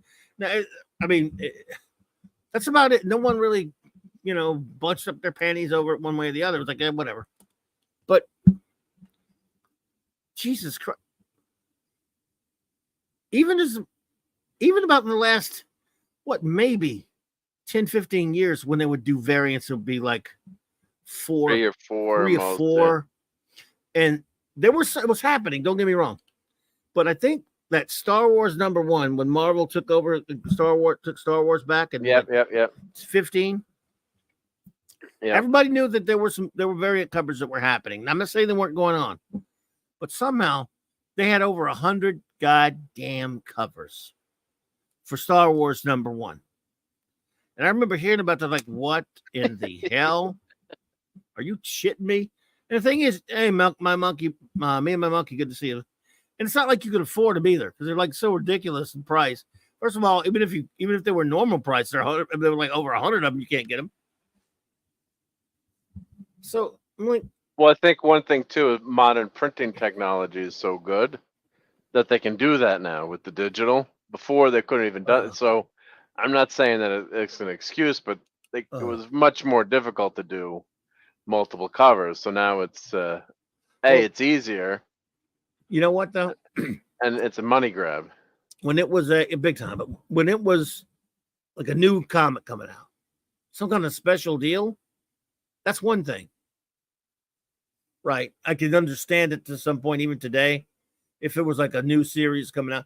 But now every issue, normal issues come out, like 10 variants, 20 variants. Yeah. I'm like, you know what? People could say, what do you care? Just buy one issue if you want. Yeah, I get you. But it's just, if you have 10 covers and you have none of them are the real. No, that was considered the main cover, but the other ones are very, shut up. Can't you stick with one cover? Yeah, because when I've shown everyone before when I buy from Atomic Empire, again, another highly rated website to buy comics they're very good. Supplies. Yeah. But you have to, it's a chore, but now they do such a good job to actually emailing, say your cover collections are due by, 5/21. Here are the 5 issues you're buying. So they actually send it to you now, because before you would have to go online and see, and 99% of the time I get the standard A cover, but sometimes the covers are so garbage. I'm trying to look and see what's actually a decent cover, or have I been buying those special, X-Men Disney covers? I think they're really fun. But the DC ones, they charge you $1 more if you want to get the special cover. I'm like, screw that. At least the Marvel ones, the covers are all the same prices, but then they also have incentive covers, like 1 out of 25, and you have to bid on it to see if you can get the cover, which I can't fault Atomic Empire, they got to make money off of it, but you have to put in a bid to see who gets the the quote unquote special cover, the virgin cover with no writing on it. But what's the market for this stuff down the road, though? Well, I mean, what does it say about us? What does it say about the state of the comic industry that people are more interested in the outside than the inside of a comic? Yep. I mean, I'm guilty as charged. I've been collecting Darth Vader, But yeah, so I got that as a lark. So that's just too funny. Did you buy all the variants? No, that's the only one I got. Well, then But that's let me different. look up. Let me look up what Darth Vader. How many variants, just for example, that cover had? And Spidey won back in '90s. Said, yeah, I remember the green bagged and their bag. Yeah, I mean, then Wizard used to do a lot of this crap. They started some of this stuff, but the Wizard hadn't been around for a long time. But remember, Wizard would do all this issue 0 crap. That was annoying. yeah, I hated that. Yeah. Ugh. Especially So Darth Vader. what they did with Astro City Zero. Man, I wanted to punch somebody in the face over that one. Well, let me just show a couple of Go other ahead. quick things I got at the antique store. Then I'll show how many variants. But you guys might have seen this on the Geekery, but I got this. Captain America flips his mighty shoe. That's a Can't hurt anyone with that shield. keychain. Well, it's a tchotchke. You put on your. It's supposed to put on your backpack, I guess, if you're a kid. But Roger. and I got Spidey. I've never heard of a tchotchke. Tchotchke, yeah. Oh, you hook that on like luggage and shit or whatever. Yeah, or backpacks or wherever. Okay. Yep. On your rear view mirror. I got. So I got the Avengers. Of course, they're not the Avengers. Spidey and Hulk should ever be Avengers, But so I got these 3 guys, or maybe I'll give them to my nephews. They're pretty cute. So I found those in a toy store. And one of the last time I wanted to show was I grabbed this Magnet. Oh, nice. Yeah, like it a lot. Captain Infinity says, I admit I'm working hard on a great cover for the Infinity book, but inside it's just words. So I got you. Now look, everybody loves a nice cover, but it's still a cover. What's inside? I want to, it's what's inside. Yes, the old saying, it's what's on the inside that counts. Well, that's true of people, and it's true of comic books. Because how many times as a kid, when there was no such thing as freaking variants, did you buy a comic with a really great George Perez cover or whatever artist you like, and you'd open it up and it was darn heck on the inside? Just saying. I mean, you had that artist you couldn't stand, but boy, howdy, that cover looked good. So here's for sure. Yep. Here's Darth Vader #1. So let's see. 1, 2, 3, 4, 5, 6, 7, 8, 9, 10, 11, 12. And this is Darth Vader Volume 2. Is that all? So issue 12 number covers. 2 is issue number 2, or is it second Volume series? 2. Number 1 though. Issue 1. There are 12. Yeah, but they do it with every issue now, don't they? Like, yeah. Look, it's variant. 2. They pull over went to the other screen. They spend more time on the covers than they do the interior of their shitty comics. Here's 2, 3. Yeah. Why is it going? Why, Darth? Why are you going over to the? As long as you get as much thrill power on the inside. True, that's right. But it is on the inside that counts. That's annoying. It's going to the my other screen, so you can't see the cover. But yeah, so there's at least 3 issues of every cover. Okay, now number 6, they only did 1 cover. Why the heck is this? Agreed, Fanty. What's the matter? Well, I'm trying. When I click on the cover, it's going to my. I have 2 monitors. It's going to monitor 1 when I want to go to monitor 2, which is annoying. So you guys can see the covers. Yeah. You want me to send you some pizza rolls? I could use some pizza rolls. That will calm me down. Yeah, but you know what? I got some pizza rolls and I got the wrong kind. They weren't as good because I love bacon. You think they would be good bacon and pepperoni ones, but it ruined them somehow. Should have get pepperoni ones anyway. But that's improving nothing. Yeah. All right. So some of these don't have multiple issues, multiple covers, but most of them do. Yeah. So this. Let's see. Okay. So let's see. Darth Vader. Then they went to the 3rd series, I think. There's only 2 series. Let's see. Wait a minute. How many issues? How many issues they had of the new series? Let's see here. Well, the first Darth Vader, I think, was 26 issues or 25 issues. And they'll probably cancel the second one pretty soon and start over again. Yay! Start over again. Yeah. They can't have an ongoing series anymore. Everything's got to end and start next volume. Yeah, they think they're Dell or something. Oh, you know what they did? They called it Star Wars Darth Vader. Maybe Star Wars Darth Vader. So the first. This was 2015 to 17, and it's just called Darth Vader. Yeah, so this one, look at this one. They had up to letter U. What letter number of the alphabet is U? I can't count my letters that high. But that's how many covers they had for this one. Yeah. Let's see. What letter is you? Yep. It's like the 23. Right. Yep. So the blue bars are what I own. So you can see the gap is how many variants in between, as I scroll through. You got 2 variants? Well, I mean, this is 3, then these are all the Right. variants. This is 4. The blue bar is what I own. But some 5. of the variants are expensive, right? Yeah, some of them are. Yeah, or they're limited edition incentives. So Darth Vader went to 25. That's what I thought. Issue 25. Yeah. Yeah, like Wag says, it gets a weekly new releases at the comic shop he goes to. And most of the issues are listed have multiple covers, of course. Yeah. They do. They should do a 40 book run of Darth Vader getting medical treatment on Coruscant. Who wouldn't want that? Yeah. So yes, look like ridiculous. The most valuable one is Salvador Larraca, $650 variant cover. Why is it $650? When did that come out in 2015, 16? 20? Yeah, but maybe it was just very limited edition. Because they made 5 of them or something. They couldn't have though, right? Because this is pretty popular when it came out. Oh, damn, I can't get the damn man. cover to come over there. Who would pay for that? Princess Leia's slave outfit, bikini, limited series plus. Yeah. So what? Oh, my first appearance of Dr. Aphra is worth $150 now. The word "worth" define. What are you, crazy? Define the word Dr. "worth." Aphra. Oh, she's a new modern. Exactly. That means nobody gives a shit about her.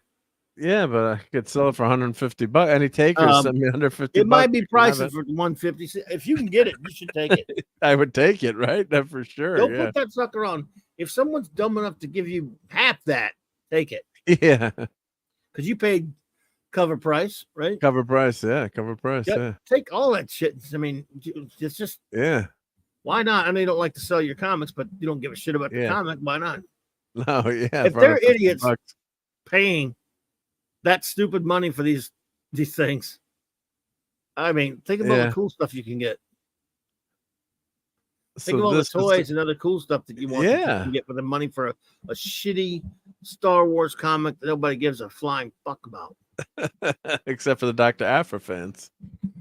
Yeah, they're all 300 of them, all 20 of them, all 2 of them they don't have usually probably 2 dimes to rub together.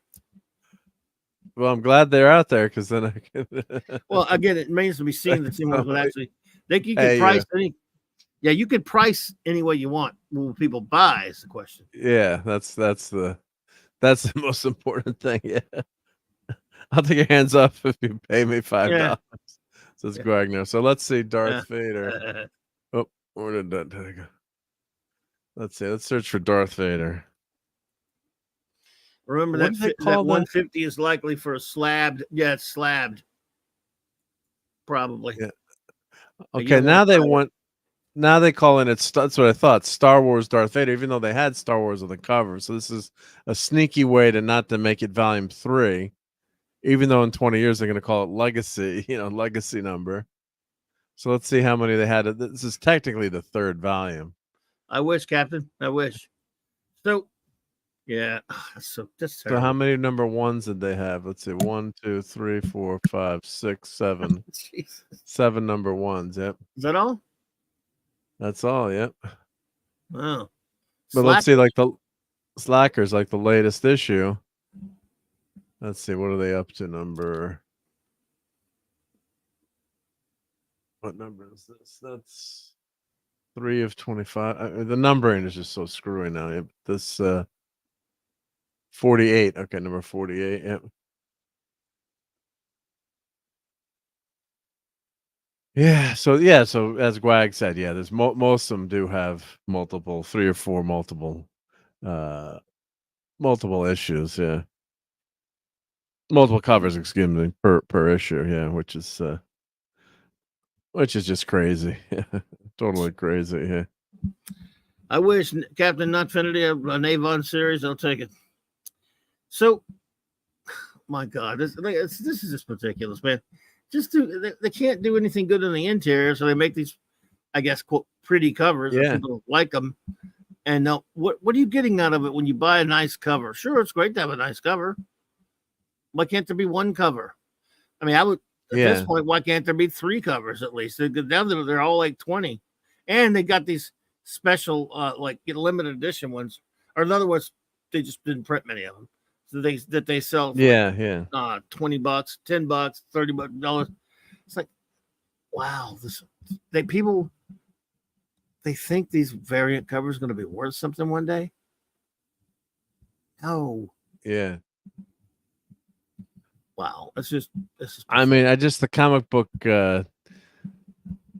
field is just such a niche thing, I guess, other than, the gold standards of, the action comic, old Superman, everyone, there's people that would invest who would like that too. But this other stuff, like you said, who would want, I want the 16th variant of Darth Vader, I want that. boy. Yeah. Yeah. But like here, if we go to, remember when Kirby needed to create 10 different covers in order to sell Fantastic Four #1? Yeah. Which variant did you get, Glag? I remember I got the one with Mold Man in a bikini. That was great. It's just crazy. It's nutty, man. No, it's totally nuts. Yeah, like let's look at Amazing Spider-Man, right? You mean the real one? Well, new crap. But just to compare, like here, the volume covers, of Amazing Spider-Man is that like volume 50, 8, 12 or something. I can't remember. Yeah. But for example, you've got. God. How many variants we have on this one? Yeah, so release date 7/31. So A, B, C, D. So it's like a virgin cover with no writing. For you geeks out there, virgin means no writing on it. Yeah. Deadpool. F. Oh Lord. Okay, so they're up to the letter F on that one. F.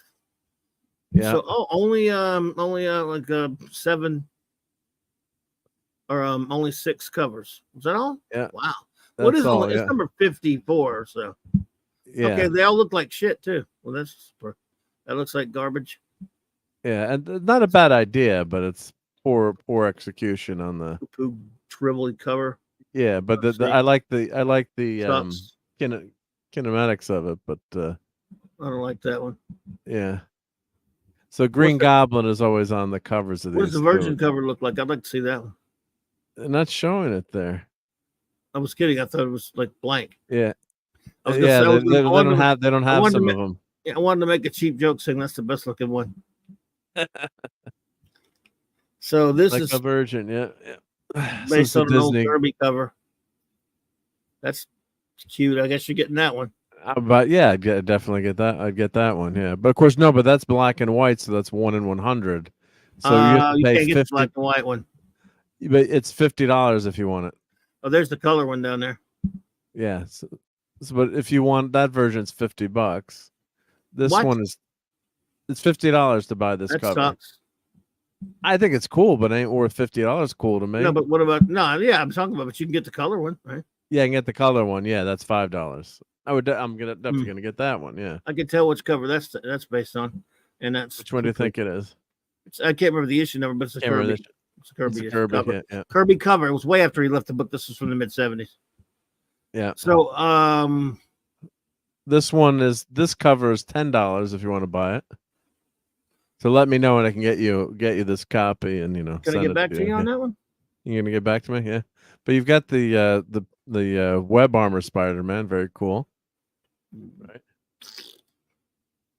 Mark, if Disney plans to make a Dr. Aphra miniseries, which actress fits the bill? Chloe Bennett of Agents of S.H.I.E.L.D. or Jessica Henwick, of Iron Fist. So I know who she is. I know who both of them are. Yeah, I don't know about the characters. Do they look like her? Because it's a big deal now. You got to look like somebody. Yeah. I mean, I like both those actresses. I have to say, Jessica Henwick is a cutie patootie too. I think they're both of different. I think Chloe Bennett. Well, yeah, they're both. Aren't they both Asian? No, Chloe Bennett's. Or is she Hispanic? She was. No. Chloe Bennett was, if I remember right, wasn't she Sky? Later be like. No, she's Quake? Earthquake. Quake. She's Quake. I know her name was Sky, and she was basically turned out to be Quake. But isn't she Asian? I didn't think so. Maybe. Let me check. I'm checking. Yeah. Chloe Wang. Yeah, professionally knows Chloe Bennett. Yeah, so she's okay. Well, that makes sense. I think. Okay, I didn't really think she was, but all right. And she's a cutie. I mean, yeah, very cutie. Yeah. And I love the girl playing Colleen Wing. Jessica Henwick is just the show sucked. She was cute though. Yeah. Iron Fist sucked. She was. She's a cutie. Yeah. So either I would go with Chloe Bennett. I think Chloe Bennett is more well known. So if they did do that, they would go with her. Yep. Attacking a monster FF1, and the monster says, "This is the violence inherent in the system." Really? That'd be my variant of choice. Avengers 151. Thanks, Fanty. Thank you, Phantom. Very, very cool find there. Yep. They should say that. Oh, look at this annual. I get what in the Infinity Watch. I bet you can't wait to get that one. Crap is that? Boy, it blows. So at least when I try to buy these, I try to go for the cover that is least painful. Like, why are you buying this crap? Because my run of Spider-Man is still going. That's not Spider-Man. I guess, yeah. Like, I didn't buy this cover. Spider-Man. Like, Spider-Man. That's actually kind of interesting. It could be interesting, right? But I went with. I think I went with this cover. Well, this is the Virgin one, but Scotty Young. Scotty Young. I went with. Now, what's the girly cover? Well, that's who did that one. Now that there. Kind of cute. Yeah. And that's the regular one, yeah. That's $5. The Virgin one is much more expensive. You got to pay for the Virgin. $50. That's $50 to get that. But who's buying it? I don't know who's buying it. Who puts $50 on that? And the bad thing is, sad thing, somebody does. I like that one. I guess so. Grand enough. Well, compared to some of these other ones. Yeah, I hear you. This is I went with the Scotty Young with the Punk Spider. Spider Punk, what's his name? I don't know. Yeah. There's a Daredevil. Yep. Oh my God in heaven. Is that supposed to be Phoenix? I know. I'm not saying. Is that supposed to be Phoenix? Voices correct. Oh, no. That's Raven. Oh, I don't know who that is. Is that Raven? Red Raven? No, not Raven. Oh God, my brain from Excalibur. From Excalibur, the girl from Excalibur that was Jean Grey's daughter. Is that what was her name? Come on, someone else help us out in the chat. Who was that in Excalibur? What is this? Voices Pride.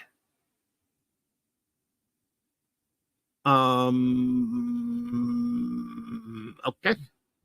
Oh yeah, because it's coming out in June or July or something, right? Yeah. But who the heck? What was her name? I read every issue. I read every issue. I can't remember who that was. Raquel to call Mrs. and Mark D and to do an intervention because Mark, you were the one buying this stuff. Ugh. Rachel Summers, yeah. Rachel Summers, thank you. Oh my God, my brain is not working. I guess she's pretty. Doesn't even look like Rachel Summers there. Yeah. JT Kirk, she's flat in all the wrong places because it's a Marvel comic. That's what girls are supposed to look like. They don't like eye candy anymore. That looks like dog poo poo. I don't like that too much. No, I do not like that. And then this is that a Pride issue too? I didn't see it on there. This is $50. What if mini debuted as Dazzler? Yep.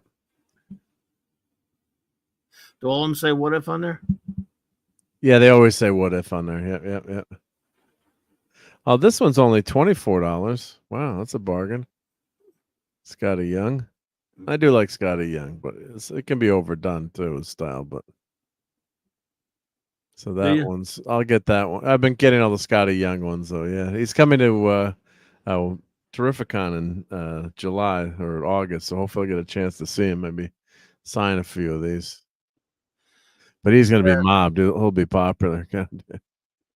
You think? Yeah, I think he'll have a big long line there at his booth. That's not terrible, but the Goblin is terrible. Like the layout's not bad, but the face is just. Yeah. Here's another Virgin. What, $50 for that one? Greg Capallo. It's okay art and everything, but 50. Yeah. Well, because it's the Virgin one. Yeah, so you take it to the con and you get it signed. Yeah. Wow. Now that he just looks so modern. I like don't know how to put it. Just looks so modern. It's just weird. It looks Romita Jr. to me, maybe not. The yellow cover. That's nice. Romita Senior. Big time real Romita there. Yeah, I might try to get that one. How much is that one? That's a variant cover on this issue? Yep. $25. 1 in 50. So you have to bid to get that one. It's like, why isn't that the regular cover? Yep. So number 50, I guess they're considering number 50 a special issue. There's a lot of number 50s there. Yeah. Oh boy. The black costume for you. That's not even a good version of the black costume. Is it Joe Jusko or something? What was it? Let's see. Coelho? Hmm? I can't pronounce Coello. F. Coelho? I don't know who that is. Yeah. So, what is it? 25? Oh, we'll get JT says 25. Yeah, $25. Yeah. You got to bid on it. You might not get it either for $25.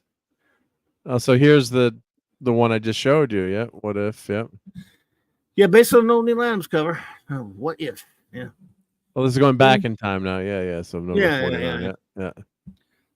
It just gives you an idea of what you gotta. Like this is 1 in 25. It's $10. That's okay. I would have gotten that maybe as a regular cover versus. Let's see what the regular cover was. You got Spider-Gwen. 48. What's the regular cover for 48? Okay, this was the Romita cover for 48. Oofa. I don't want that. That's the standard newsstand issue. Yeah. Is that now? Who's? I guess that's supposed to be the Shocker. I don't think so. We just looked at that shocking thing. Wrong colors, right? For the Shocker. Wrong colors, but he's got those powers, right? Yeah. Yeah, it's not the Shocker. Who is that idiot? I hate Spider-Gwen, says Joe Dog. Yeah, I don't like her either. I think she's annoying. She's a stupid idea. She's idiotic. I can't stand. And her costume's stupid. Gwen's dead. She needs to be dead. She was fine as a dead character. To hell bringing her back. That's all that kind of crap. It's okay as a what if Elseworld story, but then they're going to bring her into the. They're going to bring her into the main series. You watch the toy aisle and it's Spider-Man and His Amazing Friends, and it's Miles Morales and Gwen. Gwen Stacy as what are they calling her Spider now? Gwen. But they're also calling her the other name for Shadow or Spider Shadow, or what are they calling her now? Not Spider Gwen anymore? Well, because think of how stupid the name Spider Gwen is. It includes your first name and your secret identity. Yeah, it's stupid, but that's what they've been calling her, right? Yeah. Oh, Ghost Spider. They're calling her Ghost Spider now. Anyway, it had something to do with invisibility. Or Spider Woman. It'd be like saying Spider Pete. Spider Pete. He's Spider Pete. Yeah. So stupid. I mean, just as the name of a series, but yeah. I didn't mind the story so much as an Elseworlds, one or two, but now it's in all these multiversal stuff is becoming main, in the main universe, and it's not staying separate. Well, you're going to get Miles and you've already got Miles in the 616 universe, so he's gonna replace Spider-Man someday. Not that we'll be reading it, but that's their plan. I mean, it's in all the cartoons, all the kids' toys. Miles Morales is everywhere on that toy aisle with Spider-Gwen. They sell all the sets with him and with Peter. So yeah. So Terrible. yeah, so it's there's it's just crazy what you got to do to buy these covers and plan them out. And like you said, it's not just like, oh well, there's all right, it's issue number 75 or 250 or 1,000. So we're doing a special couple of issues, but every month you got to pick your special issues or your covers, and there's so many bad covers. You don't want to get stuck with a bad. You want to get something that's relatively decent. So Spider-Gwen. She hits it. Oh man, I almost wouldn't. And be careful. Yeah. Oh man, that a good one too.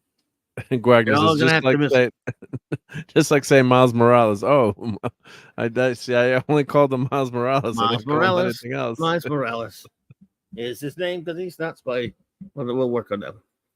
Yeah, Oliver Belamonte. We saw that last week. Don Perlin, a long-time artist, now in his 90s, passed away. Of course, co-creator of Moon Knight, worked on a lot of comics. So Defenders, Werewolf, Night and Ghost Rider, Valiant Comics for Bloodshot, and many others, Eternal Warrior, and a few others. Yeah, we talked about it last week, Oliver. When anybody, a veteran of the field of comics passes, we always talk about it here, and we did last week. Yeah. So, yeah, I mean, and look, you hate to say things like this, but I wasn't the biggest fan of his work personally, but I respected it, and I respected it was a workhorse. And he was a nice man, met him once. And a nice fellow. And there you go. But also, again, a veteran of a field, and he worked in the field of comic books when it was very cutthroat and not easy to work in. And he made a job. He had to make ends meet. And it was tough.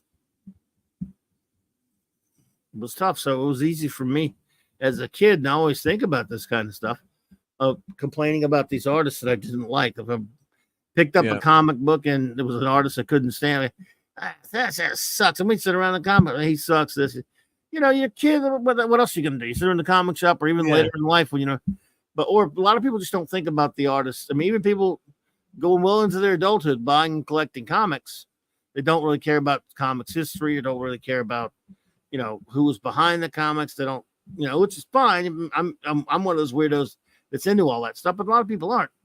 But I did start, because I love comics history, and I loved all the behind the scenes stuff to read about, all the things about the industry and the writers and the artists and the artists and the cartoonists and the editors and all this stuff.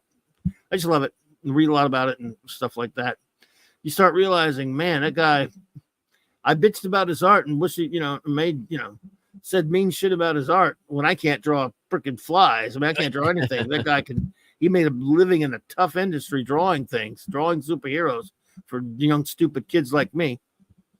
And here I am bitching about because I think they suck. Well, yeah, right. And knowing that guy, when he drew that, was like already in his 50s to 60s, is with hands that were about to fall off because all the drawing he's done. Yeah. And lucky to get a gig. Wag says, it is too bad that Vince Coletta isn't still around so he could erase all the artwork in modern comics. There you go. Now, he's not one I feel bad about saying, because that dude was, they say he was a gangster. He was a pimp. And that's not even not a joke. Vince Coletta was a pimp. Well, all right. I wasn't there. He is alleged by many in the field of the time to be a imp, which I think is pretty funny. And he was also, as He was I can't say. Well, better not say it. What I was going to say what Gil Kane called him one time. Just type it. No, just kidding. Well, Gil Kane, I saw in Dallas Fantasy Fair one year. He referred to Vince Coletta as DC Comics' first sanctioned A in his in this. I can't. I don't want to say it because it's YouTube. Yeah. But also, I said something to him to Gil Kane. It's like, now Claude always says he said this to Gil Kane. If you're out there, Claude, but I know I said it, but Claude says he said it, and he's convinced. But we were both standing there at his table with some kid brought like a stack of comics. This is when you could just bring up comics and they would sign it. They didn't pay to charge you anything. No charge, yeah. No. And he signed all these comics. And man, I just want one damn thing signed. I was happy. But I said, we're talking about Vince Coletta, and I said, well, or Claude said, this is 1985, mind you, this is a long time. I says, Vince Coletta may be a nice guy, but didn't get the word out when Gil Coletta actually was not a nice guy. And I said, good, because he sucks. He was terrible. Vinny. He used to not get away with like butchering Kirby too much, but my God, when he's man. So, but he was a player, they say. The Great Eraser. They did I always been meant to get that tomorrow's book. Wag, did you get that book, Thin Black Line? Oh, he did. I was about to look. It's in there. As soon as I wasn't looking at it, I'm about to ask him, and there it is already in the chat. Jeez, it's weird. I recommend reading the Thin Black Line about Vince Coletta. So you have it then, Wag. I've always thought I might get that, but I never did. And I want this digital of that. Because he was they did a book about, Tomorrow's did is that still in print? I'm gonna see they did a book about him called The Thin Black Line, which was pretty controversial, about the most controversial man in comic. He can't be more controversial than Mort Weisinger or somebody like that, but he was, he was up there, or right? Martin Goodman or Stan Lee, Stan Lieber. So yeah, he was something. But you have to ask yourself, if you think of it, why were there inkers in comics? Because of deadlines. Most comic strips who had strip artists would draw and ink their own stuff. But in a meat grinder of a comic, book slaughterhouse, they're trying to get all these comics out there. Eventually, penciler would be needed to pencil a lot of comics, do all the layouts and all that stuff. So they would get inkers. A lot of them anyway. But a lot of the cartoonists for newspapers just did their own stuff. And there was a time, dude, newspaper cartoonists looked down their nose at comics. Comics, it was beneath them. Because that's where the big money was for the newspaper syndicates.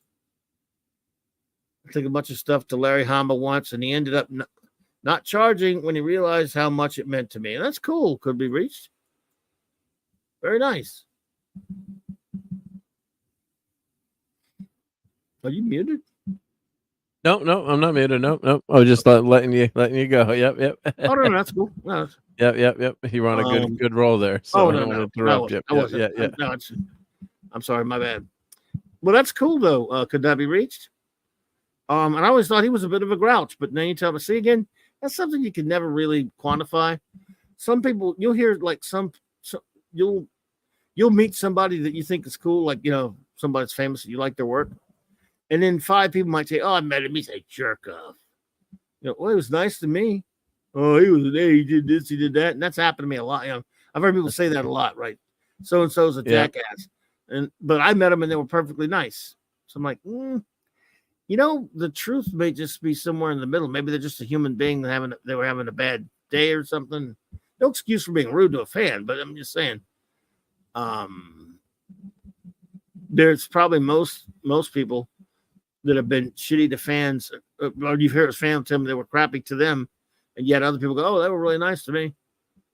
Yeah, people have bad days, like you said, and just can plus when you're sitting at those cons all day too, I can only imagine after a while, you should be high energy and, as Mickey Mantle would, was it Mickey Mantle would say, or no, from, Joe DiMaggio told Mickey Mantle, like, it could be a kids only time senior the first time, always play, 110%. So it always took that, with him, because you don't want to slack off, but you got to be on your toes. And I guess you could be. It's understandable to snap at someone maybe or just lose a little bit, but when you hear the same thing over and over about someone, yeah, then it's probably true, right? I mean, Yeah. Oh, but yeah, no question about that. Wag says Vince wasn't 100% at fault. The editors and publishers that hired him share some of the blame as they basically condoned what he was doing to meet deadline. Yeah, they did. A lot of them. Jim Shooter did for him. But yeah. I mean, I remember like sometimes you meet somebody in public, and you know, have you ever you've met people, of course, celebrities and stuff, but not where you're at a design place where you're supposed to walk up and meet them, like you meet them, pass them in public. And do you say something when you meet them? I mean, I've done it before, and I usually leave them alone. But yeah, usually especially if it's like someone's eating or in a I never do that. situation. Oh, Like no. the most I would do would be like if you're walking by, give a thumbs up or something, or maybe. That's what I did. I mean, I was working. I was at a dealership back in the '90s, and I was at a Jaguar dealership. Working for a place called Excellent. And I pull out, and I'm walking, and all of a sudden, there's Kenny Stabler walking up. And I said, "Hey, Snake," and he said, "Oh, hey, how you doing there? It's nice to see you." And he shook my hand. And said, "Whoa, the Snake, man, the Kenny Stabler. That's cool." Yeah, and it depends on what the situation is too. I mean, like I got to meet Baba Booey at a Christmas party, so that was fun to talk to him. But you're like a Christmas party, but then you're talking, others. You're just talking, not about Talk to him for long, or yeah, pretty long, yeah, but just about just shooting. You don't want to be a fanboy moron too, No. Yeah. Right, JT. No, So my wife actually plays pickleball with him sometimes. She said really? He's always playing pickleball, yeah, because he lives in town, lives around here. So she was playing pickleball with Baba Booey. Recently? Because they rotate recently, recently, cool. yeah. He still works for that Jagoff? Yeah, he does, yeah. I don't know. It's a living. But like one of my friends always meets everyone famous. Living in New York City, there's a lot of athletes and sports people and newscasters or whatever. But like one of my friends, I joke with her, and she always meets famous people. Like just bumps into them, and I never see anyone. But she bumped into Gene Wilder on Christmas because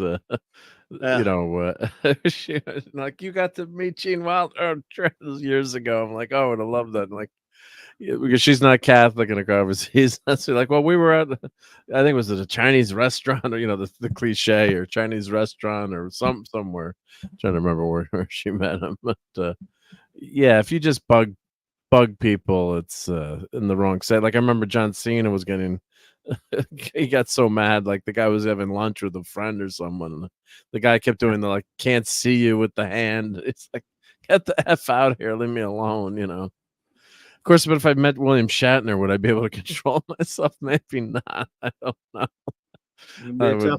It'd be tough. Yeah. McGuag says, I must have been really lucky. I've never met a creator that was a jerk, at least while I was around them. Sean says, a couple of weeks ago when I was in LA, I was eating with my wife, and Carlos Mencia came near us with his kid. I didn't know who the hell he was until my wife told me. I still don't know who he is. Yeah, I know he's a comedian or something. But I mean, I've had pretty good experiences with most of the time. Most celebs I met, or like famous people I met, are celebs. I mean, some aren't. Some are just like, but most of them have been pretty cool. And this comic people usually are pretty good, except for Howard Chaykin, that little shithead. But should have beat his ass. So, man, I was towering over him, ready to stomp him. But Captain Finity stopped you. Captain Finity, I wouldn't want me to mess with beat up chicken, so I didn't. But yeah, it was in the cards. It was getting close. I was like, man. But yeah, it's Jim Steranko once slapped Bob Kane. Wow. Yeah. But, well, people lose it too, right? I mean, it just, not that it excuses it, but, you at work, right? I'm sure everyone can mention a time when someone at work went kind of nuts or went over the top or. Hey, real basic clips. Hello, Wade. Yeah, but doesn't mean that comic book, artists or writers or creators or anywhere, are immune from that stuff either. So yeah.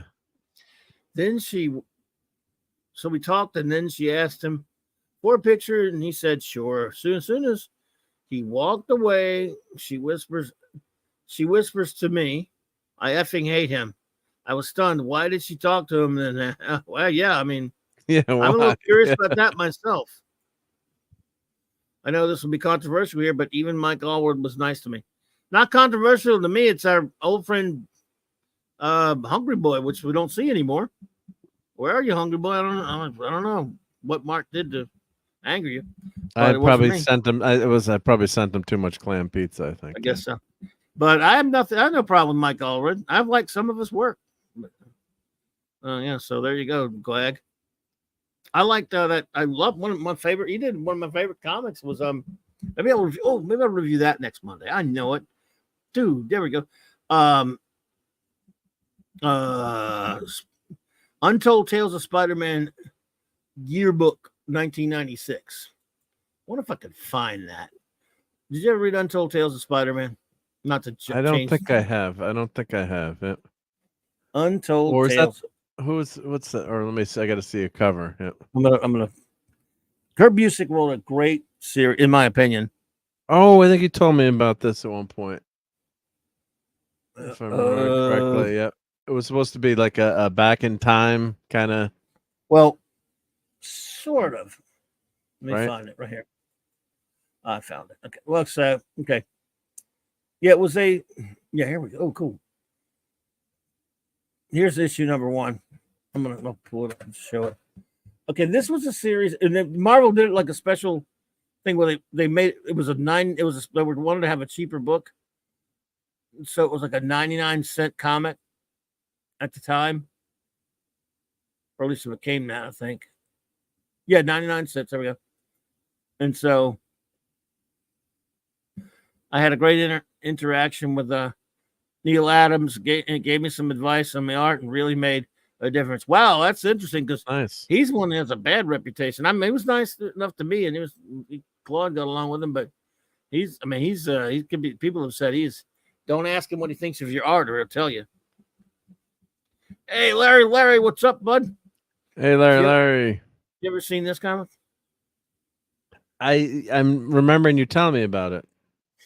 Okay, what it does is a lot of Busiek, who was brilliant, and Pat Olaf did the art. Basically, it takes place in between the issues. It starts, around when he first started. But say, like, for example,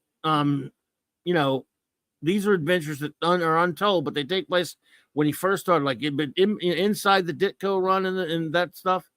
At the very beginning, things that we just didn't see. If you see what I'm saying, so they're like filling in the gaps, basically. It fills in some gaps and stuff. Yes, and he weaves it into the continuity. Obviously, I have that issue. I do have issue number 1.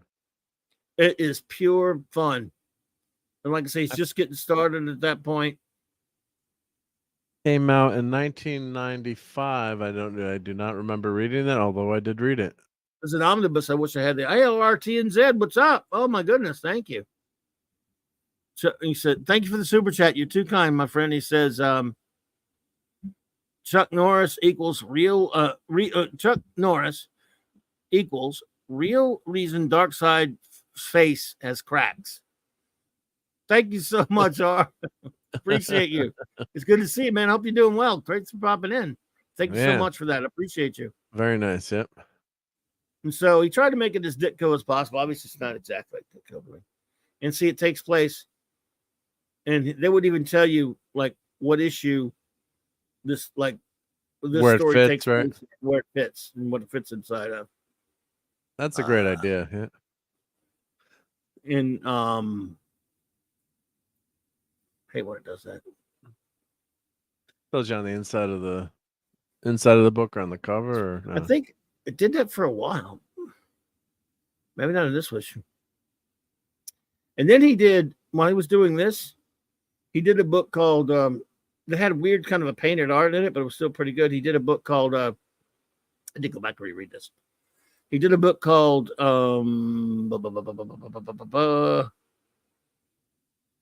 Amazing Fantasy 16, 17, and 18. Because, as you know, Amazing Fantasy 15 is the first appearance of Spidey. And then after that, that comic ended, and he went to Spider-Man #1, right? Yeah. So he did a story that told what happened between, because if you read Spider-Man #1, he's swinging around as Spidey already. With the end of the first one, he's just kind of he decides he'll go fight. So what happened in between that? And he did a really good one. It was really good 3-issue thing that tells a very fascinating story about how he got started. So this thing, oh, damn it. This thing lasted, let's see, how many issues? Is it considered canon? I guess it is, right? Issues. I don't know. Yeah. And 2 annuals. And 2 annual. By the way, they did an Untold one about his parents, Agents of S.H.I.E.L.D., but they did 96. So this one here came out later. This is called Untold Tales of Spider-Man Annual number 96. The annuals are great covers, those annuals. Yeah. Yeah, that was Mike Allred. I thought he did a good job on that cover. Mike Allred did a lot of the art, but Joe Sinnott did the inks. Now this story, I might review this next week. This is one of the most fun stories you're ever going to read because, annuals are supposed to be fun, right? Well, yeah, special fun. This was during the early days of Spidey and the Human Torch feuding all the time. And the basic premise of the issue is Reed's ignoring Sue and she's getting tired of it. That used to go on in the comic a lot. Yeah. And Spidey's pissed off at the Torch. So to piss off the Torch, he asks Sue out on a date, and Sue's pissed off at Reed. So she goes out with him to piss Reed off. And then Johnny, he's so pissed off by it, he goes and tells the Submariner that Spider-Man's trying to kidnap her.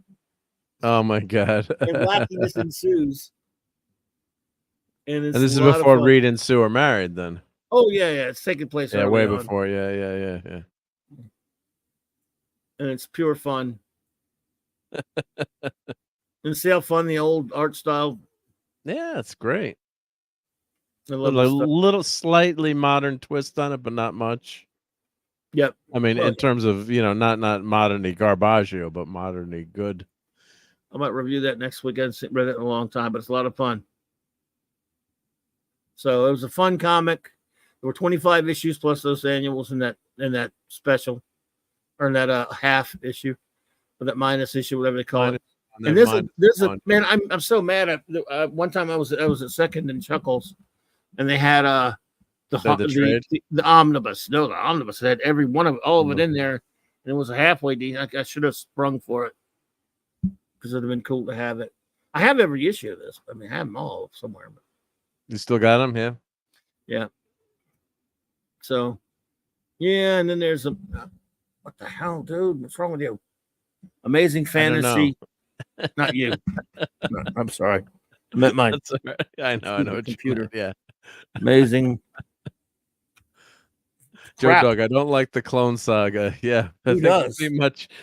Pretty much a non-controversial opinion. Yeah.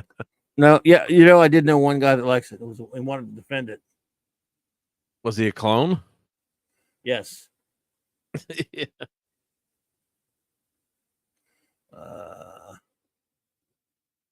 2016.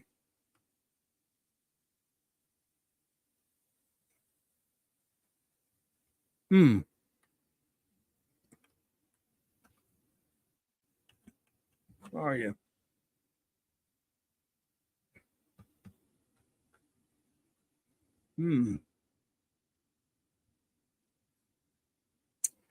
Where's that damn thing?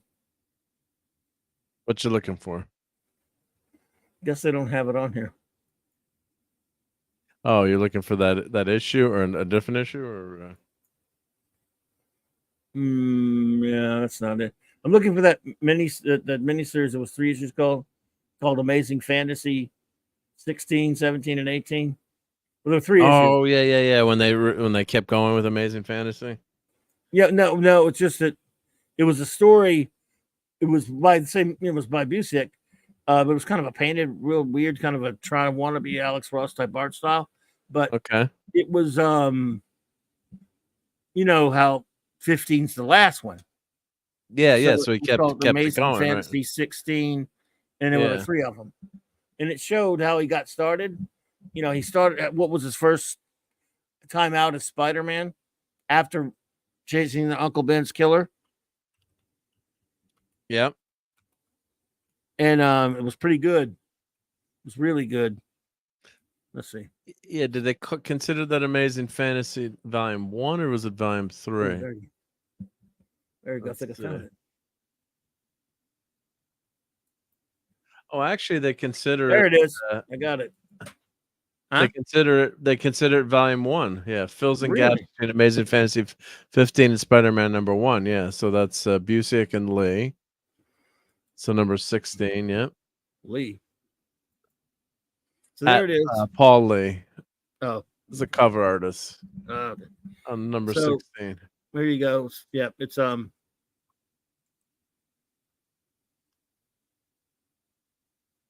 yeah, Paul Lee, painter. They're only $4 each value wise. They're not worth anything. Yeah, they're not worth anything, but at least they're considered. It's considered Volume 1 of Amazing Fantasy. Wild. Weird. Yeah, nowhere you think it would be volume because there is a Volume 2 of Amazing Fantasy. What's in that? Wasn't that one with Spider Girl or something? Yeah. They had a Volume 2. This just has 15. Oh, look, it's got 15 on there. Before that, it was Amazing Adult Fantasy. Then the 15 it was Amazing Fantasy. And then, of course, so this is a weird painted style, but the story is really good. At the time, everybody was obsessed with, because of Ross and stuff, and it wasn't as good as Ross, but the story's pretty cool. He's chasing down these people that are trying to, that are bilking old people out of their money, and they've messed over. Good night, D Bud. Take it easy, bro. See you Wednesday night. Take care, D Bud. Yep. That they're screwing over Aunt May out of a lot of money or something, and so he goes to investigate. This is his first time fighting and stuff, and like he gets really nervous, and he doesn't really know how all of his abilities work, and he starts saying he learns how to start using all the jokes and crap to help him focus and to keep him focused and to keep his opponents off guard and stuff like that, and it's really cool. I really like this comic. I read it. And again, you can say what you want about the art. It's kind of weird. Yeah. But and then Amazing Fantasy Volume 2. Yeah, I was right. It did introduce Anya as Spider Girl. And right. God, there's a lot of issues that are worth a lot of money. It's got number 15 is the first appearance of Amadeus Cho, who became the Hulk, a version of the Hulk, and World War Hulk. Yeah. So that's what, and then Amazing Fantasy Volume 3. Oh, good night, D Bud Martin. D Bud, good night, and be good, buddy. Yep. So, number 3 is who was in that? Third series, Amazing Fantasy. What the hell is that about? Oh wow, that's a crazy science fiction version with Captain America, Spider-Man, Black Widow, and more. But they're like medieval versions or Viking versions. Wow, weird. That is weird, wild stuff right there. That's a weird stuff. Yeah, weird, wild stuff. Oh well, I guess we've wanked around here enough tonight. So I was going to say something. We're going to W off then? No, sorry. Oh no, cool song. No. I don't know. Just work here, mate. I don't know what's going on. If you want something strange, review Hembeck's Spectacular Spider-Man number 86. How about Hembeck's Fantastic Four Roast? All right. Spectacular Spider-Man number 86. That would be different, wouldn't it? You have that? I don't. I'm guessing I don't. It's just a guess. Yep. Let me see here. Oh, good night, Joe Dog. Good night, Joe Dog. Thanks for hanging. Spec. Tack. You, Let Lord. me check my collection. Tack. You. Lore. Spider.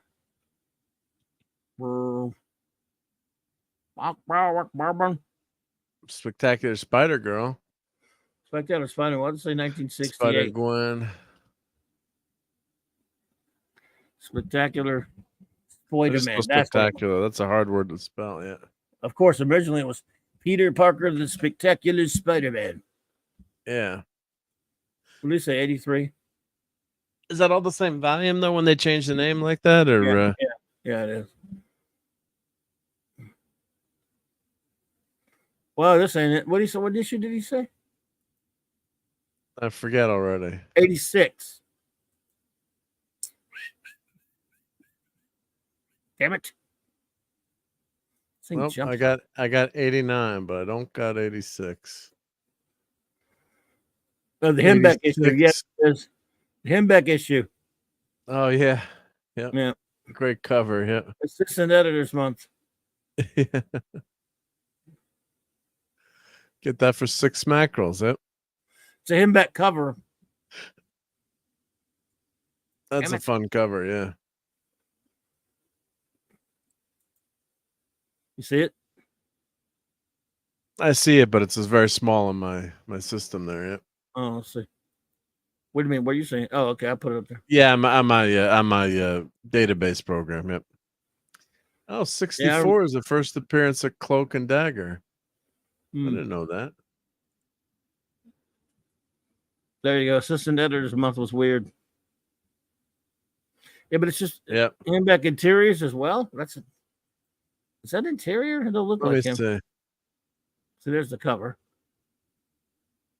Oh, that could be. Let me check what my program says.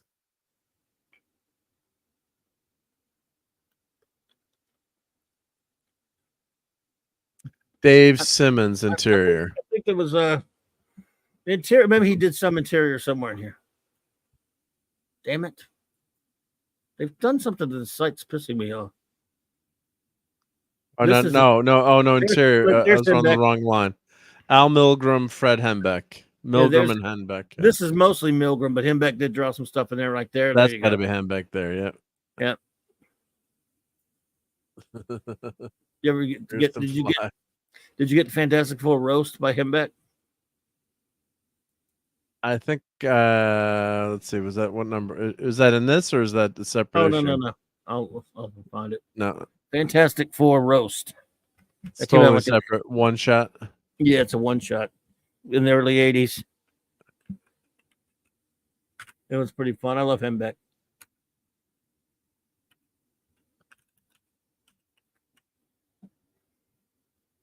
Right. I liked it when he destroyed the Marvel Universe. We could use him now. Yep. Yeah. Too late. It's already destroyed. Remember that? I think I do actually. Yep.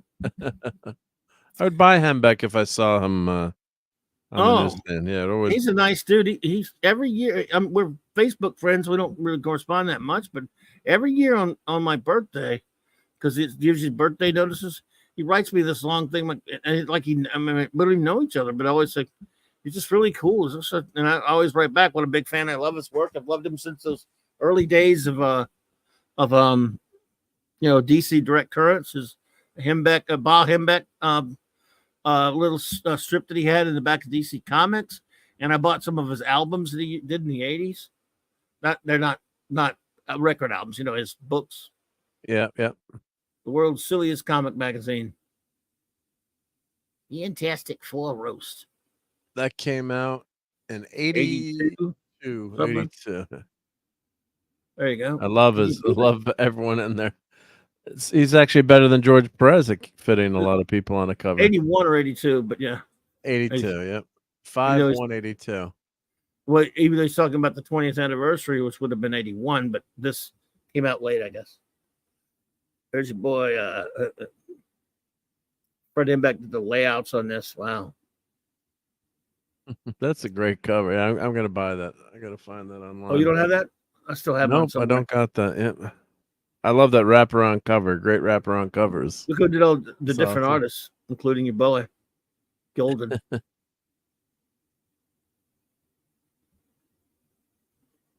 He's got Byrne art, Golden art, Wilson art. This is awesome. Yeah, I love this stuff. Yep. Yes, sir. That's fun. Yeah, it's a lot of fun. Yep, yep. Yep, look, Bob Layton. There you go. Yep. The Hulk. Sal Buscema. I bet Gwag has this one. My Gwag. I bet you got this one, Wagger. Yeah, the good old days. Yeah, yeah. I was working at the comic shop, but I said, "Oh man, I ordered a bunch of this sucker."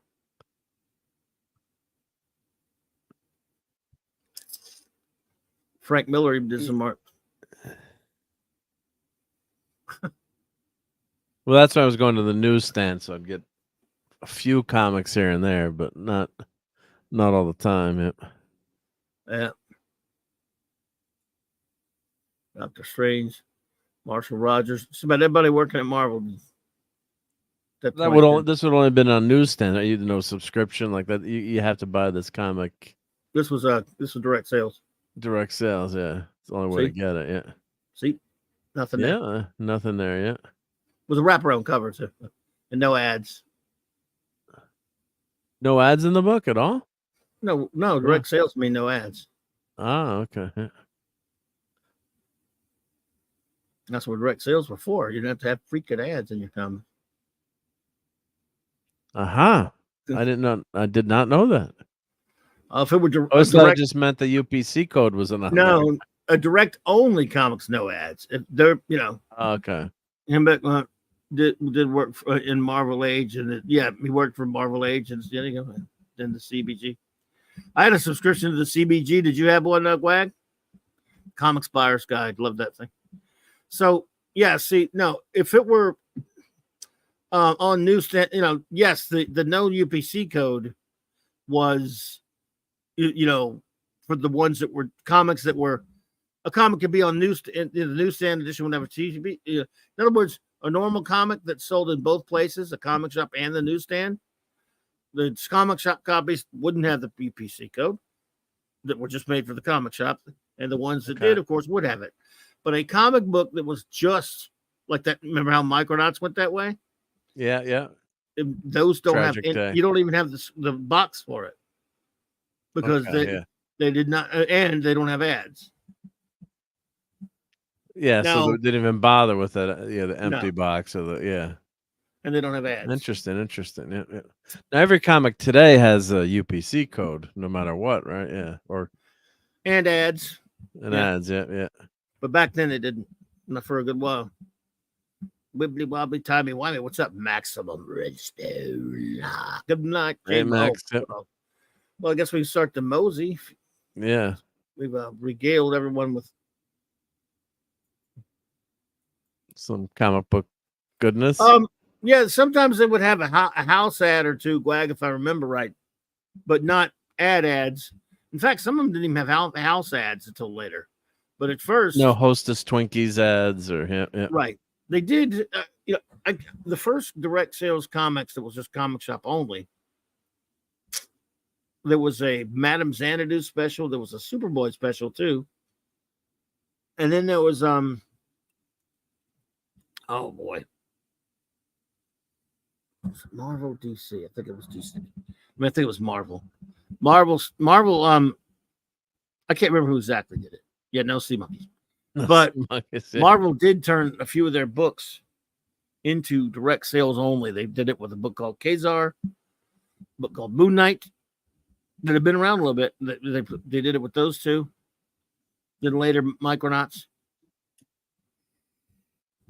But not at first. But those are two of the ones they did it to. It was a sad day when they took Micronaut sales on comic shop only. Oh, yeah, depressing. I did not know at that time how sad it was making someone, a young lad. Yeah, Mom, I've got to send Marvel Comics some money. You want me to write a check for comic books? What are you, crazy? But I can't get it in the store anymore. Yeah. Oh, shit. What was the idea we talked about before? But what was they thought that would boost sales or save sales, or what was the going Micronauts going? Direct I guess I think it was because it would I think they thought maybe it wouldn't so much boost sales. I'm not sure what they were doing. I think they were just thought maybe it would it might excite older readers for the comic and maybe not as enough. I don't understand what Micronauts. I remember not understanding at the time why they were doing it. I don't know because it was you think a comic based on toys for kids. Toys. That's gonna be stay for toys for kids. Yeah, but it was non-refundable. So as Gwag says, well, non-refundable. I don't know. I guess they figured that helped them out a little bit, like Gwag saying it increased profits. It didn't really turn out that way, Gwag, but at least not for those. I mean, New Teen Titans and stuff like that, and Legion of Superheroes, they went direct sales. And obviously Watchmen and Dark Knight, things like that were direct sales.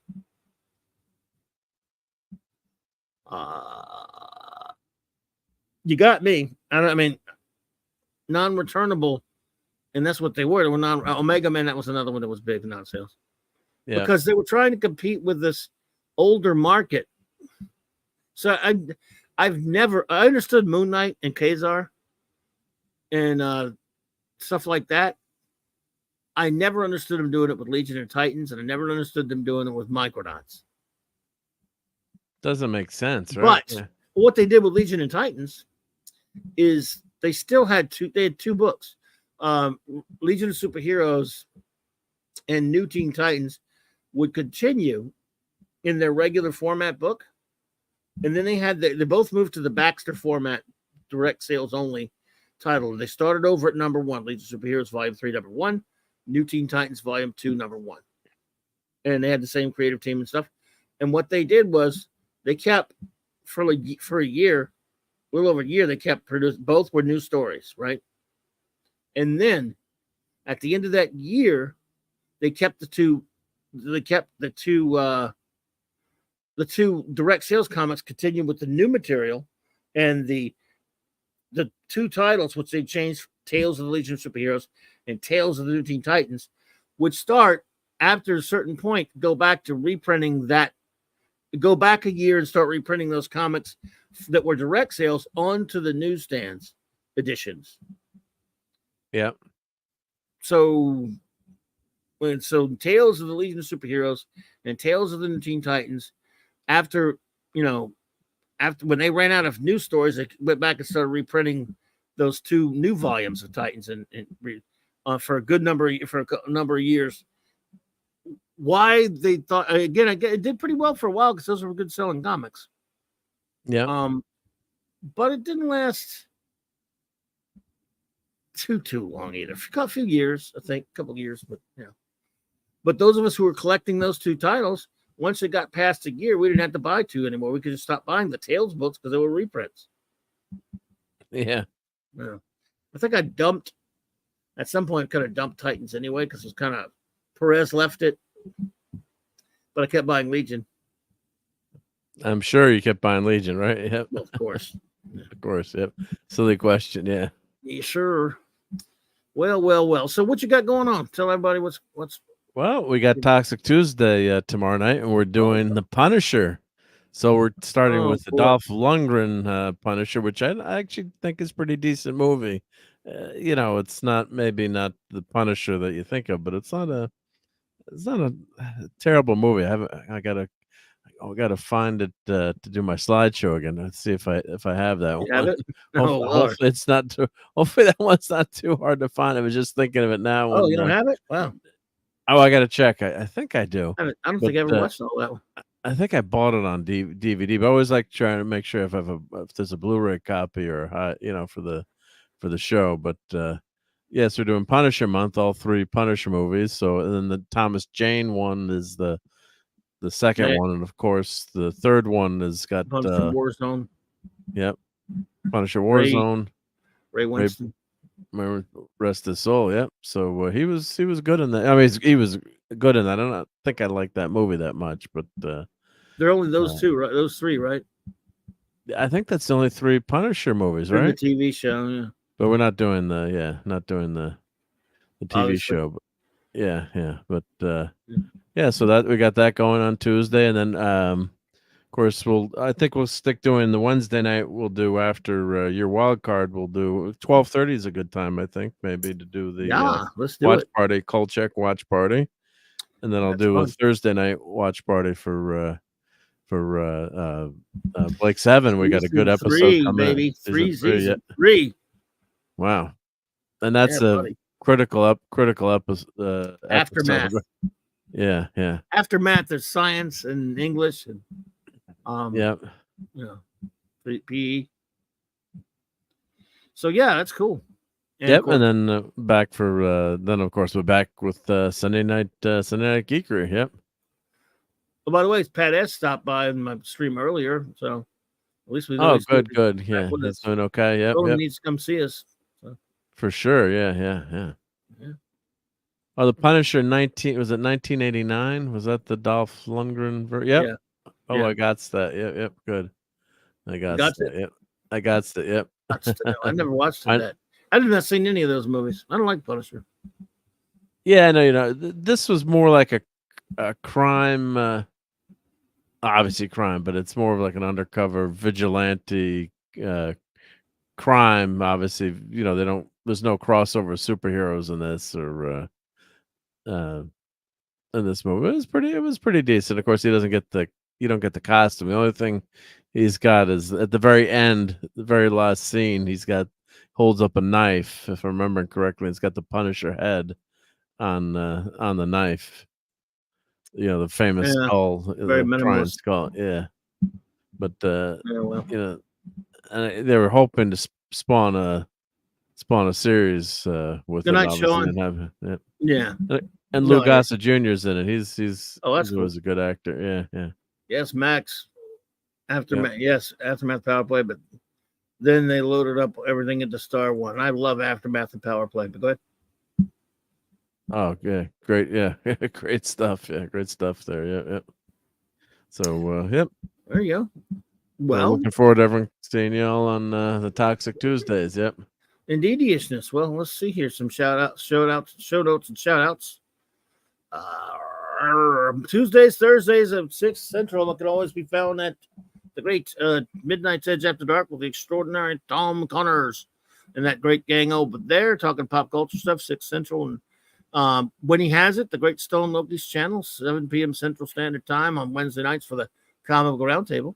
And on Wednesday nights, I'm back here, same Clobby time, same Clobby channel with the Wild Card Wednesday night. And the Wild Card has a big one for you this week. The great D-Bot Martin joins me for another Cloberin Times 2-in-1 special. Return of D-Bud Martin. Clobby's classic comic review. We're going to review Iron Man numbers 12 and 13. And that's going to be a lot of fun. Looking forward to that, D-Bud. And then, of course, Thursday afternoon at 4 p.m. Central Standard Time, I'm going to do a little special sneaky little celebration show. I know a lot of you can't make it because of work and stuff like that, but anyone who can will be welcome to come hang out with me on there. It is, of course, episode 500 on YouTube. 1,500 episodes overall over the past 15 years. And so I just thought I would celebrate it a little bit. Nothing special, a couple hours, just hanging out. It'll be early, but I wanted to get that number in there because I didn't want that number to conflict with the clubhouse. You know what I mean? Because it'll be so much going on for that. But I could carry it. I'll just do it for a while, then I'll go to Tom's and then come back and do the clubhouse later. Speaking of which, the clubhouse later. Our usual, a wonderful first officer, Commander R.M. Briggs, and the great Briggs, and the great chief engineer, Model D with a C. We will have Blake 7 review, Aftermath. Yeah. A Kolchak review and a Star Trek Unlimited comic review. And that's always great stuff. Always enjoy it. Then, of course, Fantastic Fridays continue on my great buddy J-Man's channel. J-Man, Sean, and myself continue and our ongoing mission to review all of Jack King Kirby's legendary run on the world's greatest comic magazine, Fantastic Four 1 through 102, annuals 1 through 6, 7 p.m. Eastern Standard Time on the great J-Man's channel. Please check his channel out. And, of course, 32 Flavors of Nick Wise and My Good Buddy, where Mark will be doing Toxic Tuesday. Tomorrow night on Friday, I'll be joining Nick's great Friday Night Comic Shop gang, as will the great D. Bud Martin will be joining us as well for 4 more issues reviewed of Amazing Spider-Man, the John Romita classic run. I think it's Amazing Spider-Man 53 through 56.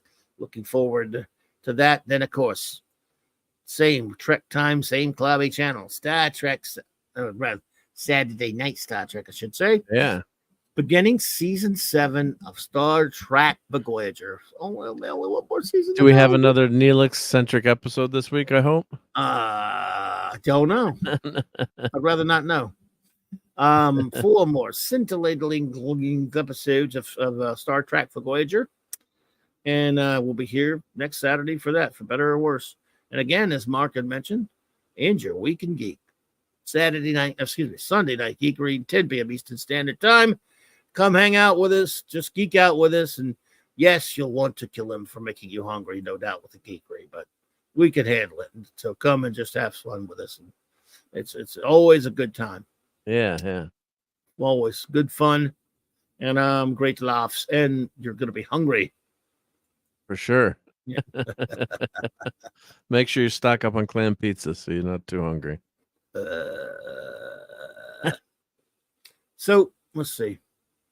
Shout out to our great wrenches, of course, the great Derek K, Chris Persia. Hope your father's doing well, buddy. D. Bud Martin, Lord Thoth, J-Man Maximum, Redstone, Fanty Outsider A, Larry, Managed Eddie, Cal L. And thank you all for being here with me tonight. You've all been shouted out when you came in, and I shout you out now as a group. What's that? Man, I am PO'd. The UK has more betting than anyone, and they are betting on everything. Taylor and Kelsey, Drake and Kendrick, Eurovision, but not Doctor Who. Oh, okay. I'm not sure what that means. I don't know what any of that means, Max, but I'll take it. Am I the only one who cares about this? Well, I'm not sure exactly what's going on. Are you? Well, they're not betting on Doctor Who, I guess. They don't care about, just no one cares about Doctor Who, right? Yeah. Taylor and Kelsey on Eurovision, yeah. Drake and Kendrick, but not Doctor Who. I don't care about new Doctor Who anymore because it's filth. But yeah, it's just me. Yeah. So anyway, Max, thank you, buddy. Thank you all, and everyone. Have a fantastic night, and hope you had a good enough start to your week. We'll get through it one way or the other. Good night, everybody.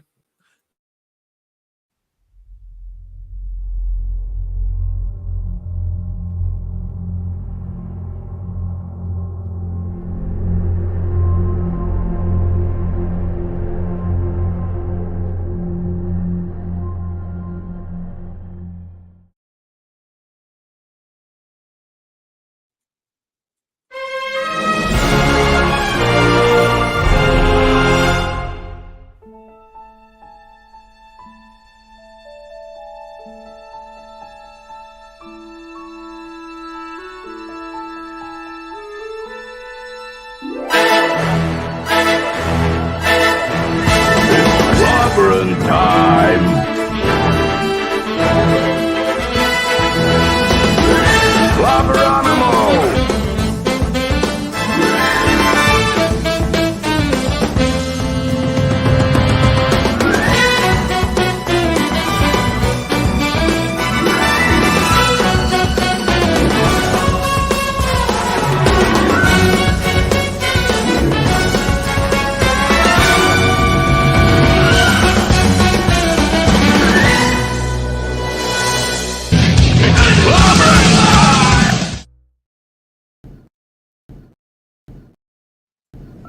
The word is given.